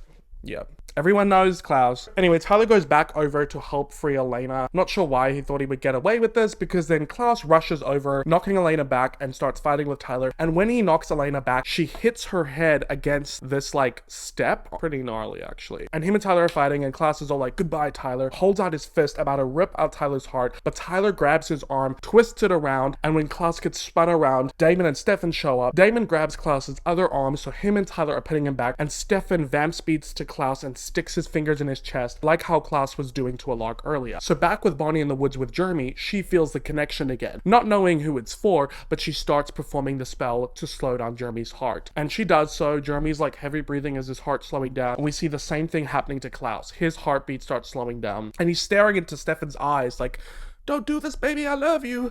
And Stefan's like, I can't. no more, you're too bad for me. And they're like staring at each other. It's like really emotional in a way. We'll get into it. But back with Bonnie, as she's performing the spell on Jeremy, stopping his heart, the wind is blowing, everything's going crazy. She's chanting, and these black veins start crawling up her arms. And it's like pretty scary. It's like almost kind of what happens to the vampires when they die, but she's not like going gray or dying. There's just black veins scaling up her body towards her face. And then Jeremy dies. I would put an X on him, but let's hope she can get him back, you know? Back with Klaus, his heart starts slowing down as well, and he's desiccating just like Bonnie. As the dark veins leave her body, they start going up Klaus, which we know throughout the show, really, and of course from Michael, desiccation for a vampire is where you take all the blood out of their system, and this is like a fast track version of it because obviously he's not starving. She's removing all the blood from his system so that his heart stops. So he's not dead, but he's desiccated. We've seen this throughout the show. You know, the lore is there. If you haven't done the required reading, I can't help you with that. And back with Bonnie, once the veins are gone, she takes a moment to recover and she's kind of smiling. It looks like she kind of enjoyed the feeling of this dark magic. And this will lead into a really great storyline for Bonnie in the next season. But she notices that Jeremy's dead. Like she remembers. She's like, oh crap, I gotta bring him back to life. So she starts performing her spell trying to bring Jeremy back to life, but it isn't working. She starts panicking, shaking him and pounding on his chest like until finally Jeremy gasps and his heart starts back up and they just lean their faces against each other. It's interestingly romantic. Seems like they're hinting a Burmy comeback. Clap if you care. I don't know. Sometimes I think they're cute. I don't know. I obviously do think Bonnie deserves better. Let's not forget Jeremy cheated on her with his ghost ex-girlfriends. So back at Klaus's mansion, him and Stefan finish staring into each other's eyes, and Klaus is officially desiccated, laying on the ground. Damon goes over to Elena to check that she's okay, and he takes her away. And Stefan tells Damon they gotta leave and get Elena home before sunset, but he doesn't go with them as he takes a moment to stare at Klaus laying on the ground. And he's like, wow, it's finally over, thinking to himself. But it's interesting. He doesn't look relieved or happy. It's a very complicated set of emotions. The relationship between Klaus and Stefan, I could honestly write an encyclopedia on it. I could write a 500-word essay on it, and I might just do that. I might make a video about it one day or talk about it in more depth. Because looking through the show analytically, doing this series always makes me like think about stuff in ways that I hadn't, and I'd never noticed the layers in the relationship between Klaus and Stefan until this rewatch / scripting, making this video, and honey, there's layers. Anyway, so Elena, Damon, and Stefan have parked the car on her street. By the way, they stole Klaus's car, which is kind of funny. And Damon and Stefan are walking Elena to her porch. She thinks it's unnecessary, but Stefan reminds her how much blood she lost that day, and she says it's okay. You know, she just has a headache. Here's a thought. Why didn't anyone heal her with their blood? Or, I don't know, maybe get Meredith to come over and give her a blood transfusion. You'll know why I said that in a little bit. But Damon tells Elena they need to get her in the house safely because the sun's gonna set soon and Rick will be roaming the streets. But Elena says she's not worried about him hurting her. She knows that he won't do that now. She's more worried about them two. But Stefan says they'll be long gone before sunset and Alaric won't be able to find him. And they get to the front door and they both go to leave, but Elena stops them saying she knows it's selfish. Ooh, okay, let's get into this. I'm just gonna read what she says to Damon and Stefan. I know it's selfish. I know it seems like I'm stringing you both along, but I don't know what I'm supposed to do. I mean, if I choose one of you, then I lose the other, and I've lost so many people. I can't bear the thought of losing one of you. And they both look at each other, and at least now they know where Elena's head is at. And Stefan tells her, you know, it's been a long day, and Damon's like, we'll call you from the road after we drop Klaus's body into the Atlantic. And Elena tells him to be careful, and they both leave as she watches them. So they're off to drop Klaus's body in the Atlantic, which I think is really poetic, considering how he lied to Elijah about how he did that to his family. Then Stefan threatened to do that to Klaus's siblings when he stole the coffins, and now they're wanting to do it to them. Can somebody please get dropped in the ocean? You guys keep threatening it. Can it happen? I would like that to happen. Anyways, Elena goes into the kitchen and she hears some laughter, and it is the whole gang. When Caroline says it's their victory party, and Elena's confused, saying, but we failed. Alaric is still out there. And Bonnie's like, yeah, but you know, we finally got Klaus and we've been trying to get rid of him for ages, and Caroline thinks that we should celebrate. Matt's getting all frat boy cocky, putting his arms around Jeremy and Tyler, and he's like, I'm just pissed that you guys didn't let me get on the action and help take down original brother number 2. And Tyler's like, he would have taken you down to the hospital. And Matt's like, nah, I'm like a ninja, maybe like a ninja turtle. I don't know where he gets all this confidence from, the goal of it. But no, truly Matt really is a, what do they call it in shows when a character just doesn't die when they should? Plot armor? He's one of them, because how this man, he could he could survive the Game of Thrones and be sitting on the Iron Throne by the end of season 8. He could. I mean, with how bad that season was, that wasn't actually a surprise. Anyway, back on track. Caroline goes over to Elena, giving her a shot, saying she heard her conversation, and she's like, sooner or later, you're gonna have to choose between one of them. Elena says she knows, and Caroline just gives her like a little hug, like it's all good. Tyler comes over to Elena to give her some salt for her tequila shot, and Elena thanks him for standing up to Klaus, and he says it's been a long time coming. Caroline's like, way too long, and she nestles into Tyler, so they're back together. I actually do like Caroline and Tyler, as much grief as I give them. They have really cute moments like this, Elena turns around to Jeremy, who has a shot, and she says she doesn't condone it, and Jeremy's like, come on, we defeated Klaus, just give it a rest for today, you can go back to being responsible tomorrow. And Elena agrees, and they all put their glasses in the air, and Tyler salutes to a Klaus-free world. They laugh, and Elena's like, to all of you, to my family, and they laugh and take their shots, and it's so nice to see them all happy. For now, you know how it always is before a finale, the calm before the storm. I don't know why I keep doing this. This shirt just makes me feel like I got tits when I don't. Anyway, next up we go to the Lockwood mansion, where Sheriff Liz Forbes arrives and asks Carol Lockwood why she called this emergency meeting at this hour, and Carol says she didn't call it, and walks over to the living room where Evil Alark is and says he did. And we see all the other council members there, none that we recognize, just like random people. And Alark's like, oh Liz, you're here, I was just talking to the council about our vampire problem. And Liz asks him what the hell he thinks he's doing, because he's obviously not in charge of this shindig. And he says, well, perhaps you and the mayor could enlighten the group to the strides that you've taken to eliminate the issue. Oh, that's right, you haven't. See, the sheriff has a vampire for the daughter, and the mayor has a half vampire, half werewolf for a son. Shocks, gasps. All the council members are like, how? What? Oh my god. Like, they're so behind, they probably don't even know that werewolves exist. Anyway, Alark continues saying their sheriff that they elected to keep the town safe and the mayor, who's supposed to be controlling the situation, are both hypocrites, claiming to spearhead the defense against the supernatural presence, then cover up their violent attacks committed by their children. So he's fear-mongering, he's trying to tell the council that their kids are killing people. Meanwhile, they've both killed one person. So it's not really fair, but Alark, Evil Alark, is gonna do what he's gonna do to get them on his side. Anyway, Sheriff Liz Forbes tells him it's enough, and it's time for him to leave, and she goes to leave, but Alark vamp speeds in front of her, and he's like, no, we're just getting started. And everybody's obviously terrified because he's a vampire, which, is that not hypocritical? You now want to spearhead the council against vampires, but you yourself are a vampire? Huh. Anyway, we cut to Stefan and Damon. They're driving in Klaus's car with him in a coffin, because like I said, they're gonna drop him in the Atlantic. And Damon's in a really good mood. He's like, we finally beat the bad guy, and my brother's halfway sane again. Give or take an immortal hunter who's trying to kill us, I think we won. And he tells Stefan to say it, and Stefan's like, okay, we won. So they're both like, celebrating. And Stefan's like, we make a pretty good team. And Damon's like, yeah, it only took a century and a half. It's really sweet. But then after a moment, Stefan says, what are we gonna do when Elena makes her decision? Damon says she's probably going to make a list of pros and cons and end up dumping both of their asses, but Stefan tells Damon that if Elena chooses him, then he will leave town and let them be happy together and not be bothered by him.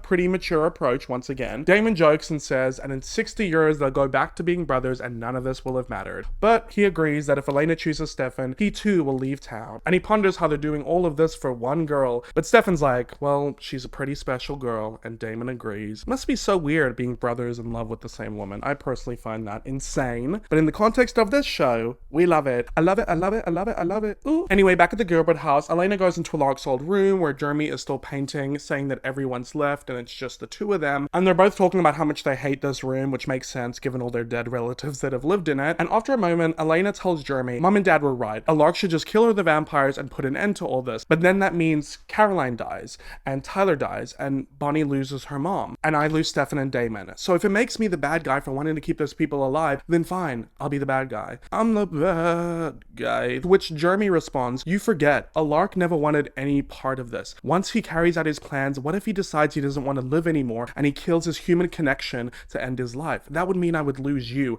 and I'm not gonna let that happen. Elena smiles at Jeremy, just like, thanks bro, nice to know you care. I don't know, it's just a sweet moment. And Jeremy says he's gonna go have a shower, and he says goodnight to Elena, leaving the room. Elena picks up a paintbrush and starts painting, and she goes back down to dip her brush into the paint can, but then she starts feeling an intense pain in her head, and she clutches her head, then clutches her neck in pain. She falls to the ground, unconscious, as blood pools out of her nose. Yeah, it's not looking too good. Ooh, okay. So this was a great episode, really action-packed, like I said, calm before the storm, but now, after this amazing episode, episode. All the episodes in this part are just phenomenal, just great. And it's one of the best seasons. And I feel as though this finale episode really is closing a chapter of the show, and it's just so great. So without further ado, let's get into the season 3 finale, episode 22, The Departed, and the final episode we'll be discussing this video. So this episode begins in Elena's bedroom, where she wakes up to her radio alarm clock, all happy and cheerful.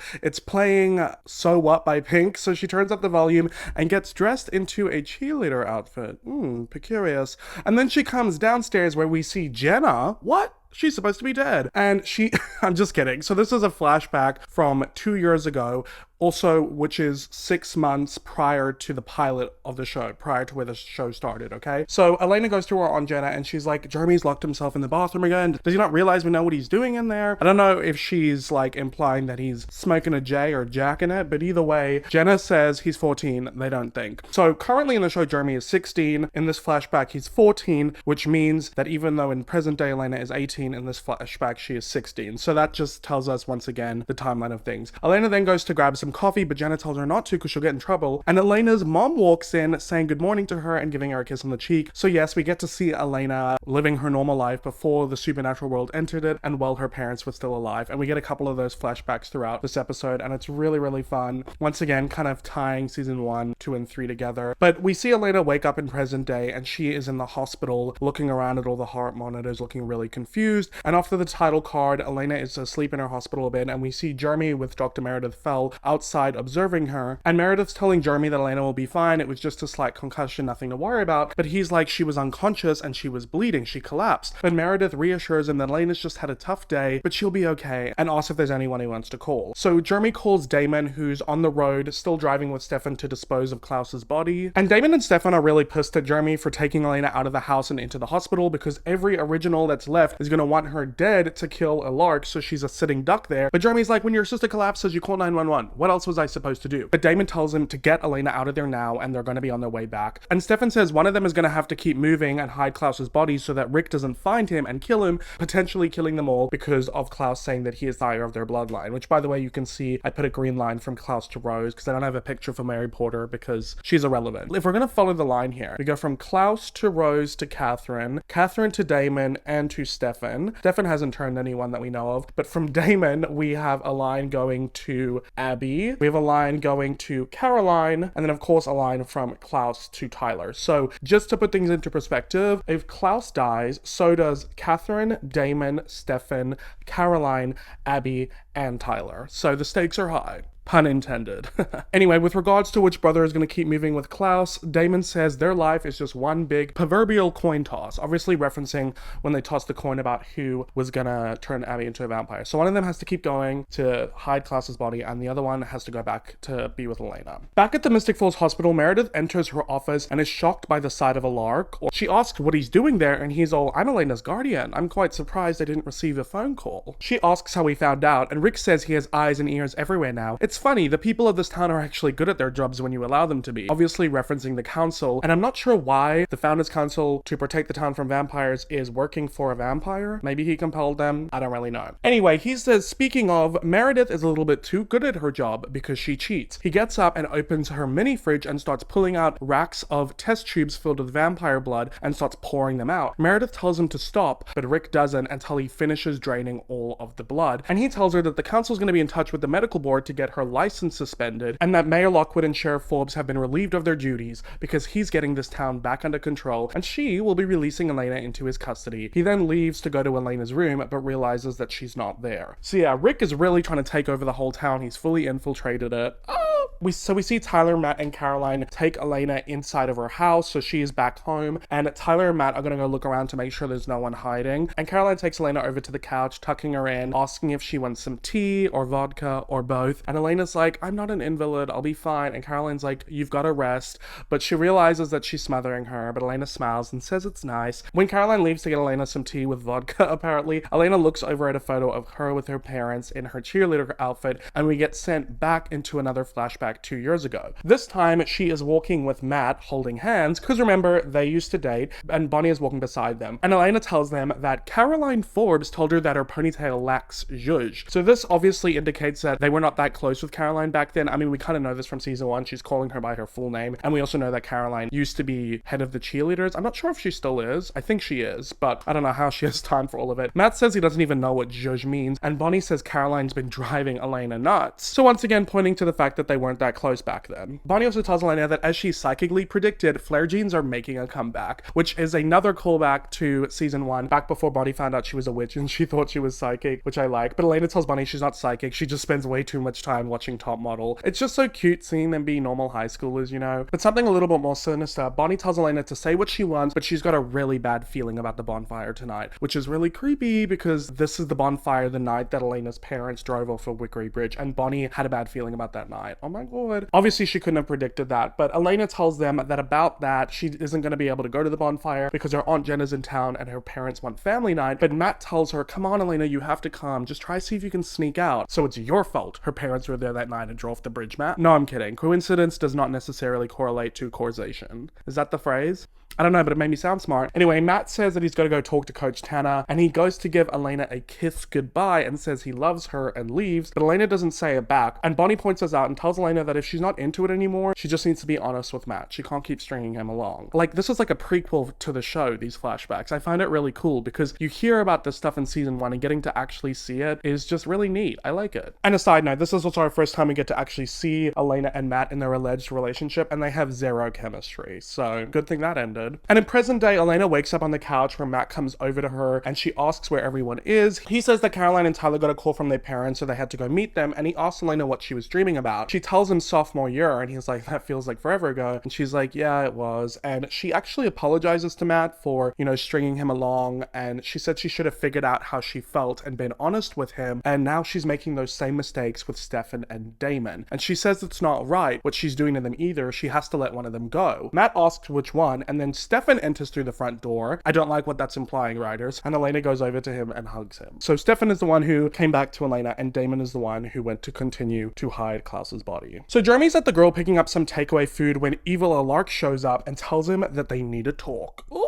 And back at the Gilbert house, Elena's still lying on the couch while Stefan is making her some food, and she says she feels like she's being coddled, and Stefan's like, you're under house arrest, you're supposed to be coddled. And then Matt randomly says, wouldn't it be smarter if we just got you out of town? And Elena's like, and do what? Run for the rest of my life? No thank you. She then gets up saying she's on invalid and leaves the room. And Matt says to Stefan, so what, you're just gonna let her make all the shots? And Stefan says he lets Elena make her own decision. Matt's like, even when they're wrong? And Stefan's like, there's nothing wrong with free will, Matt. Trust me, you don't know until it gets taken away. And that's one of the many things I love about Stefan, is that he doesn't steamroll over Elena like some of these other guys want to do, saying you're making the wrong decisions and like trying to make all the decisions for her. He respects her choices and her decisions and her agency, which I think is great. I mean, I know maybe some people in a relationship would want someone to do everything for them and make all the decisions, but Elena's clearly not that kind of person, right? Because she gets pissed off when people don't respect her choices, especially in these serious situations. But I digress. Elena then calls out to Stefan, and Stefan goes and sees that at the front door is none other standing there but Elijah. So we haven't actually seen him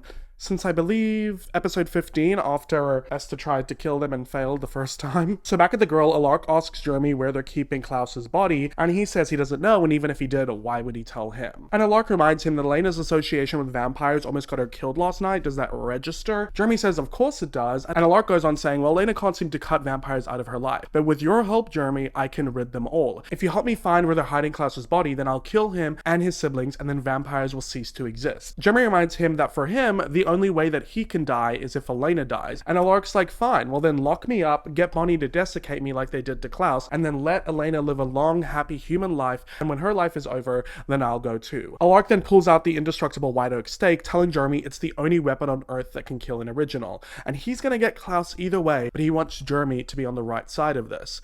So this kind of goes back to when Elena found Alark's papers, and he had written that letter to Jeremy saying, you have the ring, with the power it can make you strong. So evil Alark wanted to make Jeremy the other hunter, as he's the one with the other ring. And this kind of thing with Jeremy being a hunter will come back in season 4. So Elijah, Matt, Elena, and Stefan are in the Gilbert house kitchen together, and Elijah tells them they need to get the stake away from Alark, and then his family will scatter to the ends of the earth, and Alark will follow them. Stefan questions them being okay with just running, and Elijah says they've done it before. Klaus and Rebecca spent the better part of 1,000 years being chased by their father. So what's another half century to let Elena live out the end of her natural life? life, and then Alark will die along with her. Elena says that they finally stopped Klaus, and after everything that he's done to them, they can't just give him back. But Elijah assures her that he will not wake Klaus in her lifetime, let alone her children's lifetime. Okay, screw her grandkids, I guess. You know he's gonna be coming after some more Petrova doppelgangers down the line, but I digress. It's really funny because after he says that, Elijah's like, perhaps that will teach Niklaus some manners.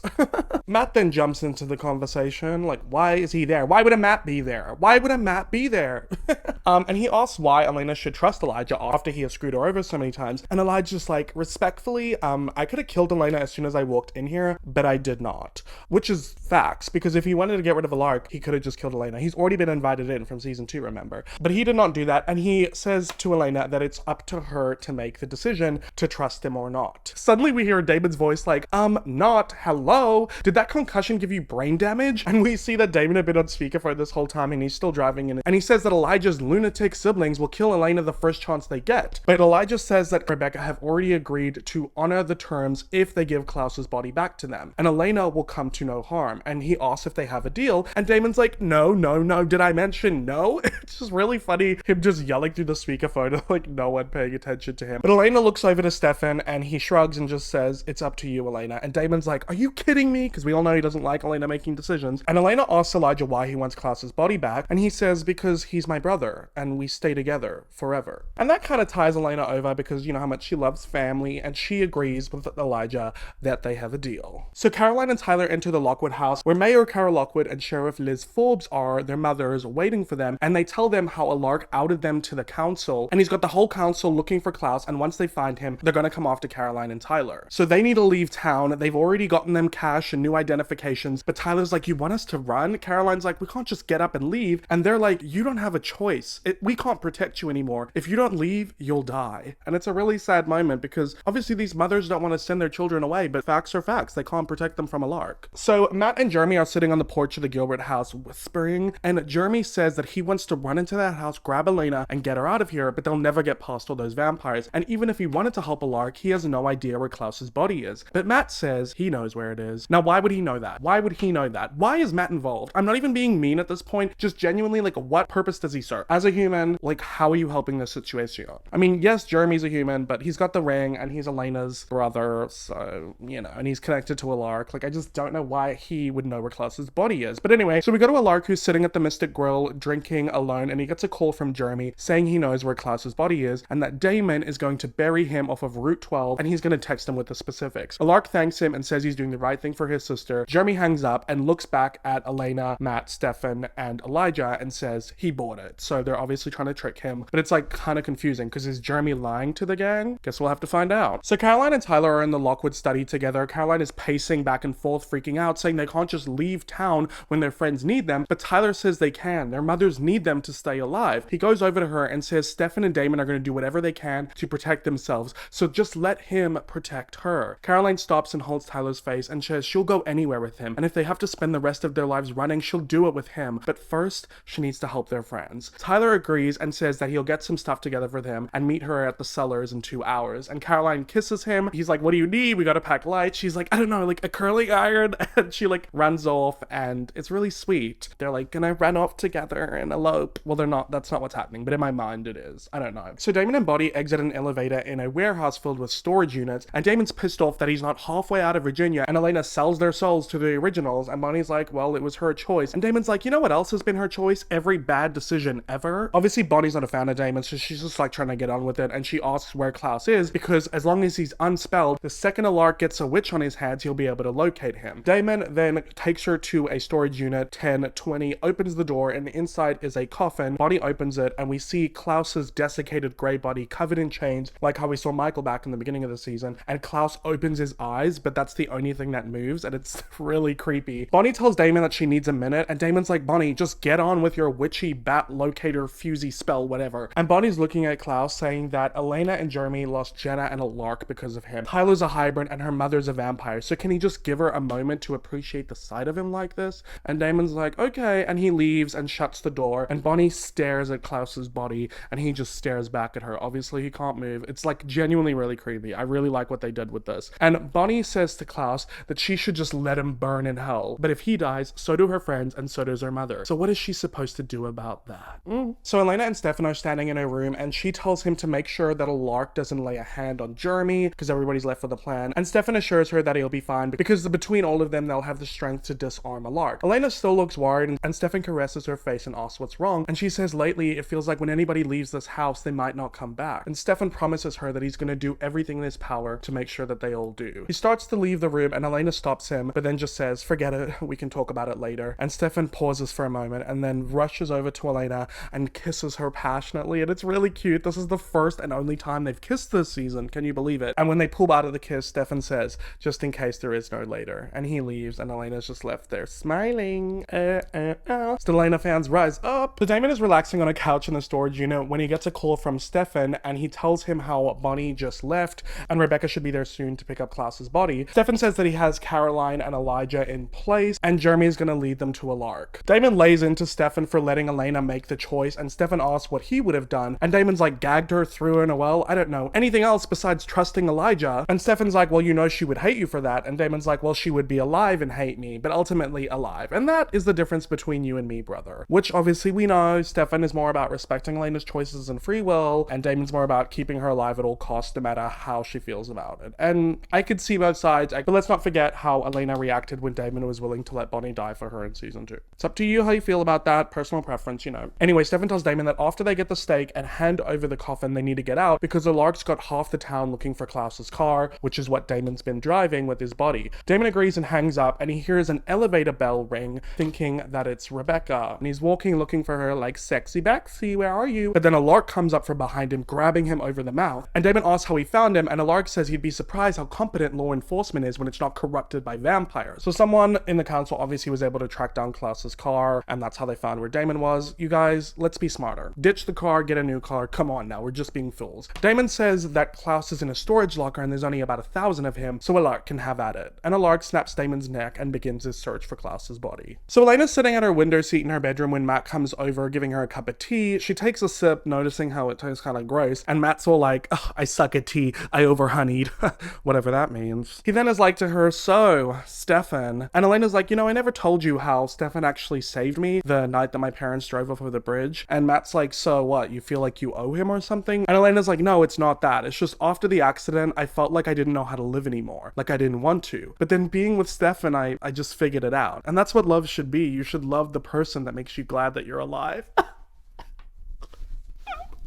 So beautiful. Stop it. How am I already tearing up? We're not even getting to the saddest parts yet. Matt asks what the problem is, and Elena says the problem is Damon. When she's with him, it just consumes her, and she knows that she can't love them both. She knows it's wrong, but when she chooses one, she'll lose the other, and she doesn't want to lose anyone else. You can tell she's really overwhelmed and sad, and she says, you know, I just really wish that I had my mom here to give me advice. That's so beautiful. But also you think your mother, who was like part of the council, would be okay with you dating a vampire. But still, really sweet. And she looks out of the window, and we cut to another flashback, and it's of Elena walking away from the bonfire, and she's on the phone with her Aunt Jenna, who's like, oh, you're regretting ditching family night? And Elena's like, no, I was just wondering if someone could pick me up. I got into another fight with Matt. And then Miranda grabs the phone from Jenna and asks Elena what happened, like what the fight was about. And she says, you know, Matt was just talking about college and marriage and all the stuff he always does, and I just can't. Bold of you to be talking about marriage at 16, Matt. But Miranda, Elena's mom, tells her that Matt doesn't really care about that stuff. He's just trying to figure out if Elena does so he can see where she's at. And Elena's like, I don't know how I feel. And Miranda's like, you do. And Elena's like, but I don't want to lose him. And Miranda's like, Elena, you're not losing him. You're setting him free. So that's really sweet. We get to see some motherly advice. And it's just really nice to see Elena talk to her parents, because this entire show she's been an orphan, you know? Present day, Elena wakes up in Matt's car, like really disorientated and confused, asking what's going on. And then she realizes the tea. Matt drugged her. Okay, that is so not okay. Matt apologizes and said, I had to get you out of town. It's the only way to keep you safe. Oh my god, Matt, you frick. And he apologizes but says, Elena, you're right. You don't have any parents to tell you right from wrong. All you have is me and Jeremy and a bunch of vampires fighting a war that you shouldn't be in the middle of. And this really irritates me, because even if Stefan and Damon had never come into Elena's life, she still would have been thrust into the vampire world, being the doppelganger. You know, regardless of if they entered her life, she would have suffered a similar fate. We heard from Bonnie's mom, Abby, that Michael came to town when he found out about Elena, the doppelganger, and was going to use her to draw Klaus Klaus out. So regardless of if the Salvatore brothers came into her life, Elena was gonna be in this vampire mess regardless. It's quite literally her fate as a betrothed doppelganger. And this is something I will get into a lot in my analytical video about the Vampire Diaries one day, because a lot of people say that Elena thinks the world revolves around her. But in this world, this universe, the magic system, it quite literally does revolve around her. That's a story for another day. Anyway, Matt tells Elena that he's getting her out of town because it's the only way to keep her safe. Okay, so you're another man who wants to make decisions for her. Interesting.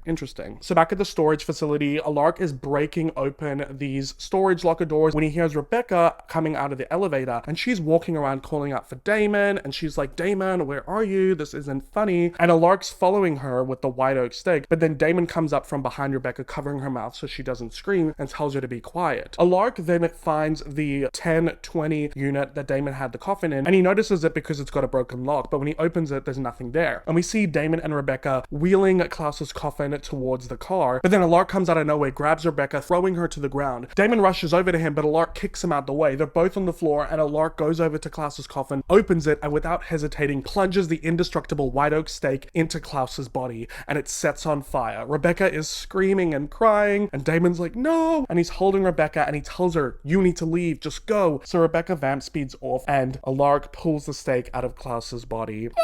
So Klaus is dead. Wow. Okay. Wow. We're gonna need an X. And once again, I have not come prepared. Had a bit of blue tack somewhere. Let's just do this, just for the time being. There you go. But anyway, Alark smashes past Damon, throwing him to the ground, and chases after Rebecca. So later, Damon is sitting alone on the floor of the storage units, and he calls Stefan, who's in the woods with Jeremy, and Damon tells Stefan about how Alark just killed Klaus. Stefan says he feels okay, and asks Damon the same, and he feels okay too. And Stefan says it took Sage about an hour to die after Finn died, but Damon says Klaus could have just been lying about being the sire of their bloodline. Stefan says if so, an hour isn't enough time for Damon to get back to Mystic Falls, and Damon asks if this is their epic goodbye, but Stefan says he meant Damon and Elena's goodbye. And Damon says, well, you're just gonna have to say goodbye for the both of us, brother, and he hangs up. No, don't start crying yet.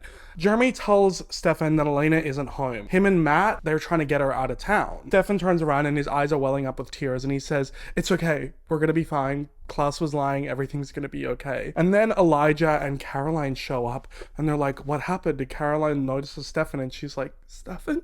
Oh my god, it's too much. So Matt's in his truck with Elena, and he gets off the phone with Jeremy after he has updated him the news, and Elena tells Matt that they have to go back, because if Klaus sired their bloodline, they're all gonna die. Matt doesn't respond to Elena, and she yells back at him, we have to go. And Matt tells Elena that Damon isn't with them. He's 100 miles out of town, so they can either keep driving and go to Damon, or they can turn back and go back to Stefan.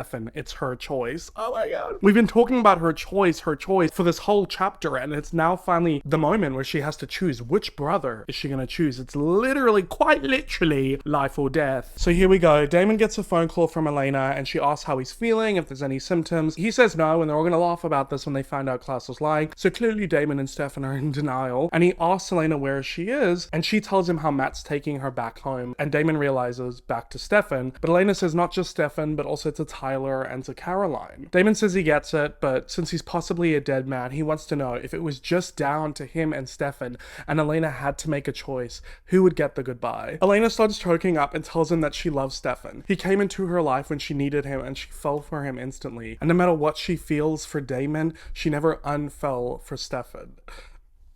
Stop.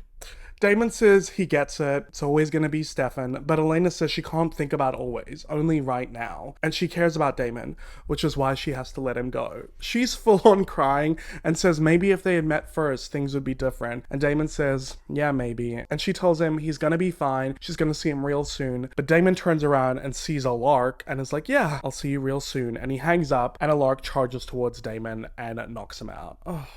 Pretty emotional. Oh my god, tensions are running high. So Caroline runs down into the Lockwood cellar crying, calling out for Tyler. He comes out and she runs into his arms and she's sobbing, and he's like, I'm sorry, I was just with Bonnie, what's wrong? And Caroline tells him how Klaus is dead. Tyler takes this in, realizing he's gonna die too, and tells Caroline, you're gonna be fine. And she says, it's not me I'm worried about. And Tyler tells her there's no point, he's a lost cause, but she's strong and she has a beautiful future, and when she makes it through this, just tell his mother that he left town like he was supposed to. They kiss passionately and hold each other for a moment until Tyler falls to the ground in pain, and he asks Caroline how she feels. She's sobbing and says she feels fine, and Tyler keels over in pain and tells Caroline she needs to leave because he doesn't want her to watch him die. She says she's not going anywhere, but Tyler falls on the ground and is screaming in pain, and then he starts turning into a wolf and screams at Caroline, "You either run or I'll make you run." And Caroline is sobbing and she runs out. It's so sad. And yeah, so Tyler, So Elena gets off the phone with Caroline and Matt asks, "What now?" Elena says it's Tyler but can barely finish her sentence, and Matt starts bashing his steering wheel, and Elena's like, "Matt, stop." And he's like, "This isn't how our life was supposed to be." I even feel bad for Matt now. So Elijah is standing in the woods when Rebecca shows up still in tears, saying that Klaus is gone and there was nothing she could do to stop it. They hug and Elijah says Tyler Lockwood is dead, but how are the rest of them alive? And Rebecca says she doesn't know because it was Niklaus who signed their bloodline. It wasn't Elijah, it wasn't her, and it wasn't Cole. So Elijah asks the question, how are the rest of them still alive? Well, here's our answer, because Bonnie walks into the Lockwood cellars, calling out, saying, "I know you're here," and out from the shadows walks Tyler. So he's still alive? Okay, let's take the X off. He says that she did that spell brilliantly, and he didn't think that she had it in her, and Bonnie says she did it to save her friends and her mother, not for you, Klaus. So yes, Bonnie put Klaus inside of Tyler's body, so neither of them are dead, and everyone's gonna survive, because technically, Klaus is not dead, so we'll remove that X as well. Crazy. Tyler/Klaus tells Bonnie that the spirits won't be happy with her, but Bonnie says the spirits don't get to tell me what to do anymore. I'm done getting pushed around by all of you. Period, Bonnie. You stand on that. Finally, you get your witch empowerment, because Bonnie has constantly been having to be pulled between the different sides. You know, she's trying to help friends of hers who are vampires or getting forced to help vampires, but then she has the witch spirits who are constantly telling her what to do. And now she's like, I'm gonna stand on my own and I'm gonna do what I want to do. And this leads into a really interesting storyline for Bonnie in season 4. There's a lot of like leading up for what's going to happen in the next season, you know? So Stefan is walking through the woods when he gets a call from Rebecca congratulating him on being alive, and says she spoke to Elijah, who says that Elena and Matt should be arriving in town any minute. Stefan said he already spoke to Elijah, and he said that the two of them would be long gone by now, but Rebecca says that's the problem. Elijah says they have to run because the hunter will keep coming after them, but she doesn't want to run anymore. She spent her whole life running. Oh no. And Stefan says, Rebecca, we had a deal. And she said, that's just the thing. Klaus is dead now, so the deal's off, y'all. So you can trust Elijah, but you can't trust Bexy. And she says if her and her brothers are going to survive, they need to get rid of Alark. And the only way to get rid of Alark, and then we see Matt's truck speeding down the road. Stefan realizes what she means, and he's like, Rebecca, no. But she hangs up, and we see Elena in her car with Matt, and she says she needs to call Stefan, but her phone's dying. So Matt says she can use his phone and goes to pass it to her. She grabs it, but then looks up and sees a figure standing on Wickery Bridge and tells Matt to watch out. He swerves to avoid the figure, jumping over the guardrail, and his truck goes into the river off of Wickery Bridge. Now, if that ain't symbolic.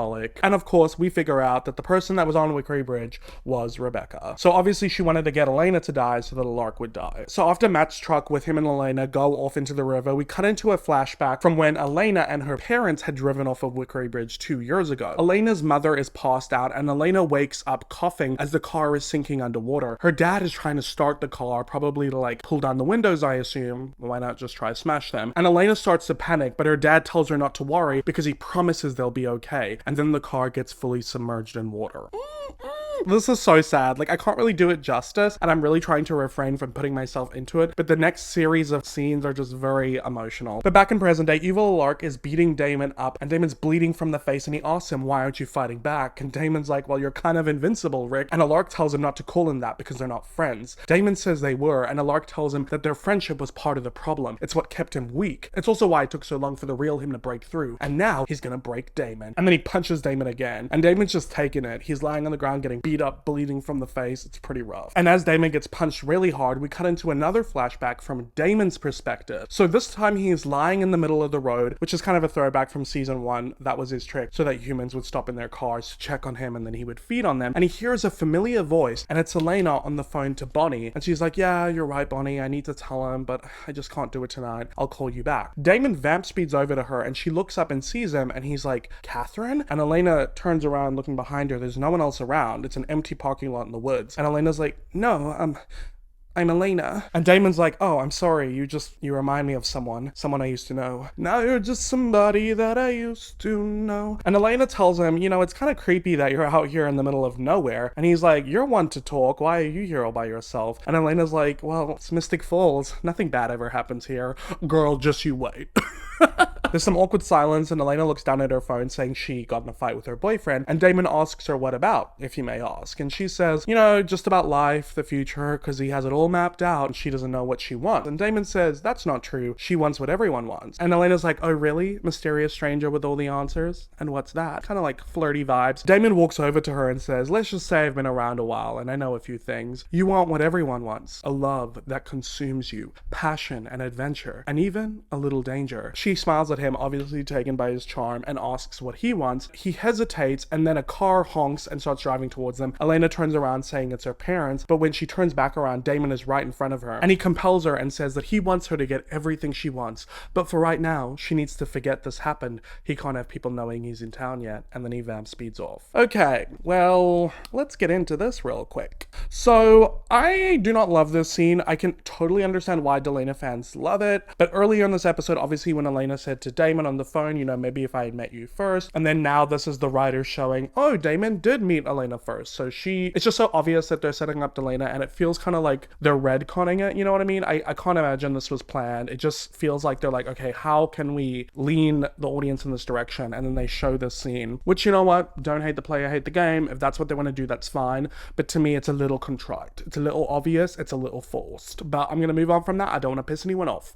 In present day, Damon wakes up, and after remembering this memory, it gives him the will and the urge to fight back against Alar. So over at the river off of Wickery Bridge, Matt and Elena have sunk to the bottom of the river, and Matt's passed out. Elena's trying to shake him and wake him up. She tries opening the door and banging on the window, but that doesn't work either, obviously because of the water pressure in the river. And we cut to another flashback where Elena's father, Grayson, gives up bashing on the window, looks back at Elena and holds her hand, indicating, shaking his head, that there's no way out. Elena nods knowingly and just mouths to her dad, I love you. Oh my god, it's so sad.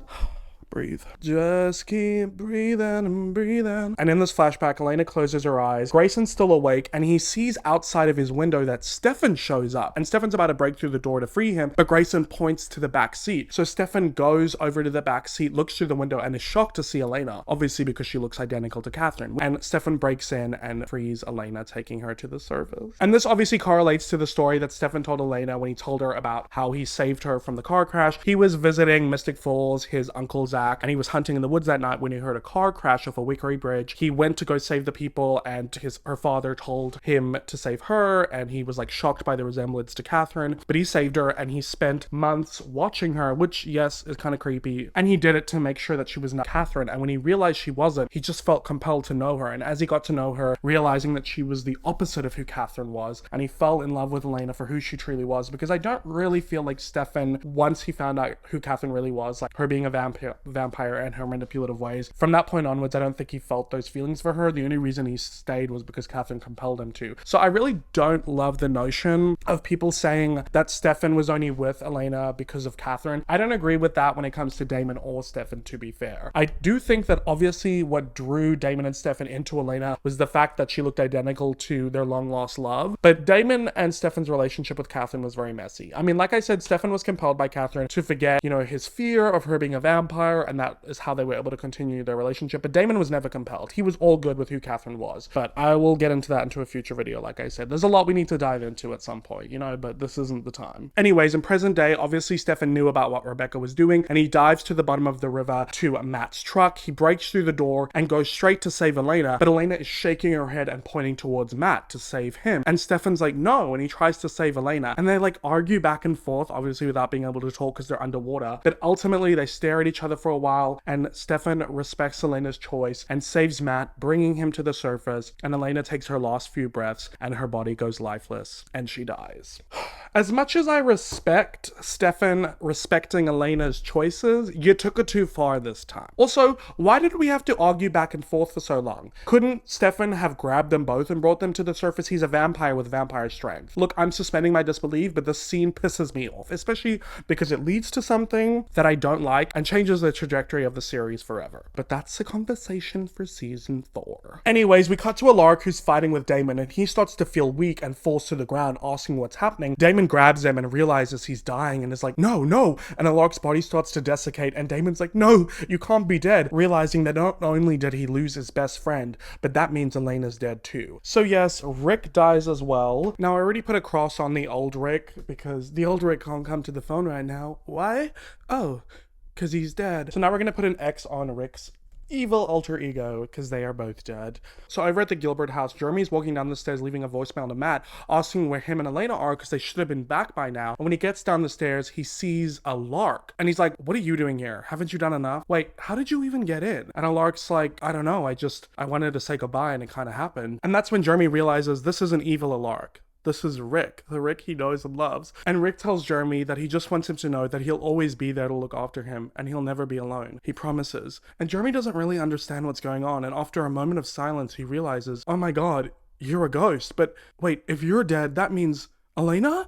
So we cut to the hospital in the morgue. Elena's body, her dead body, is lying lifeless on a metal table. Stefan's just crying, watching over her, and Damon comes storming through the hospital. Meredith is following him and tells him to wait. That when Jeremy brought Elena in here earlier, her injuries were a lot worse than she let on. It wasn't a concussion, it was a cerebral hemorrhage, bleeding of the brain. He asked what Meredith is saying, and she's like, I didn't want him to worry, okay? She needed my help. And Damon's like, you what? And then we cut inside the morgue to Elena's dead body. Her eyes open and she comes up gasping for air. And that is the end of the season 3 finale and season 3 of the Vampire Diaries.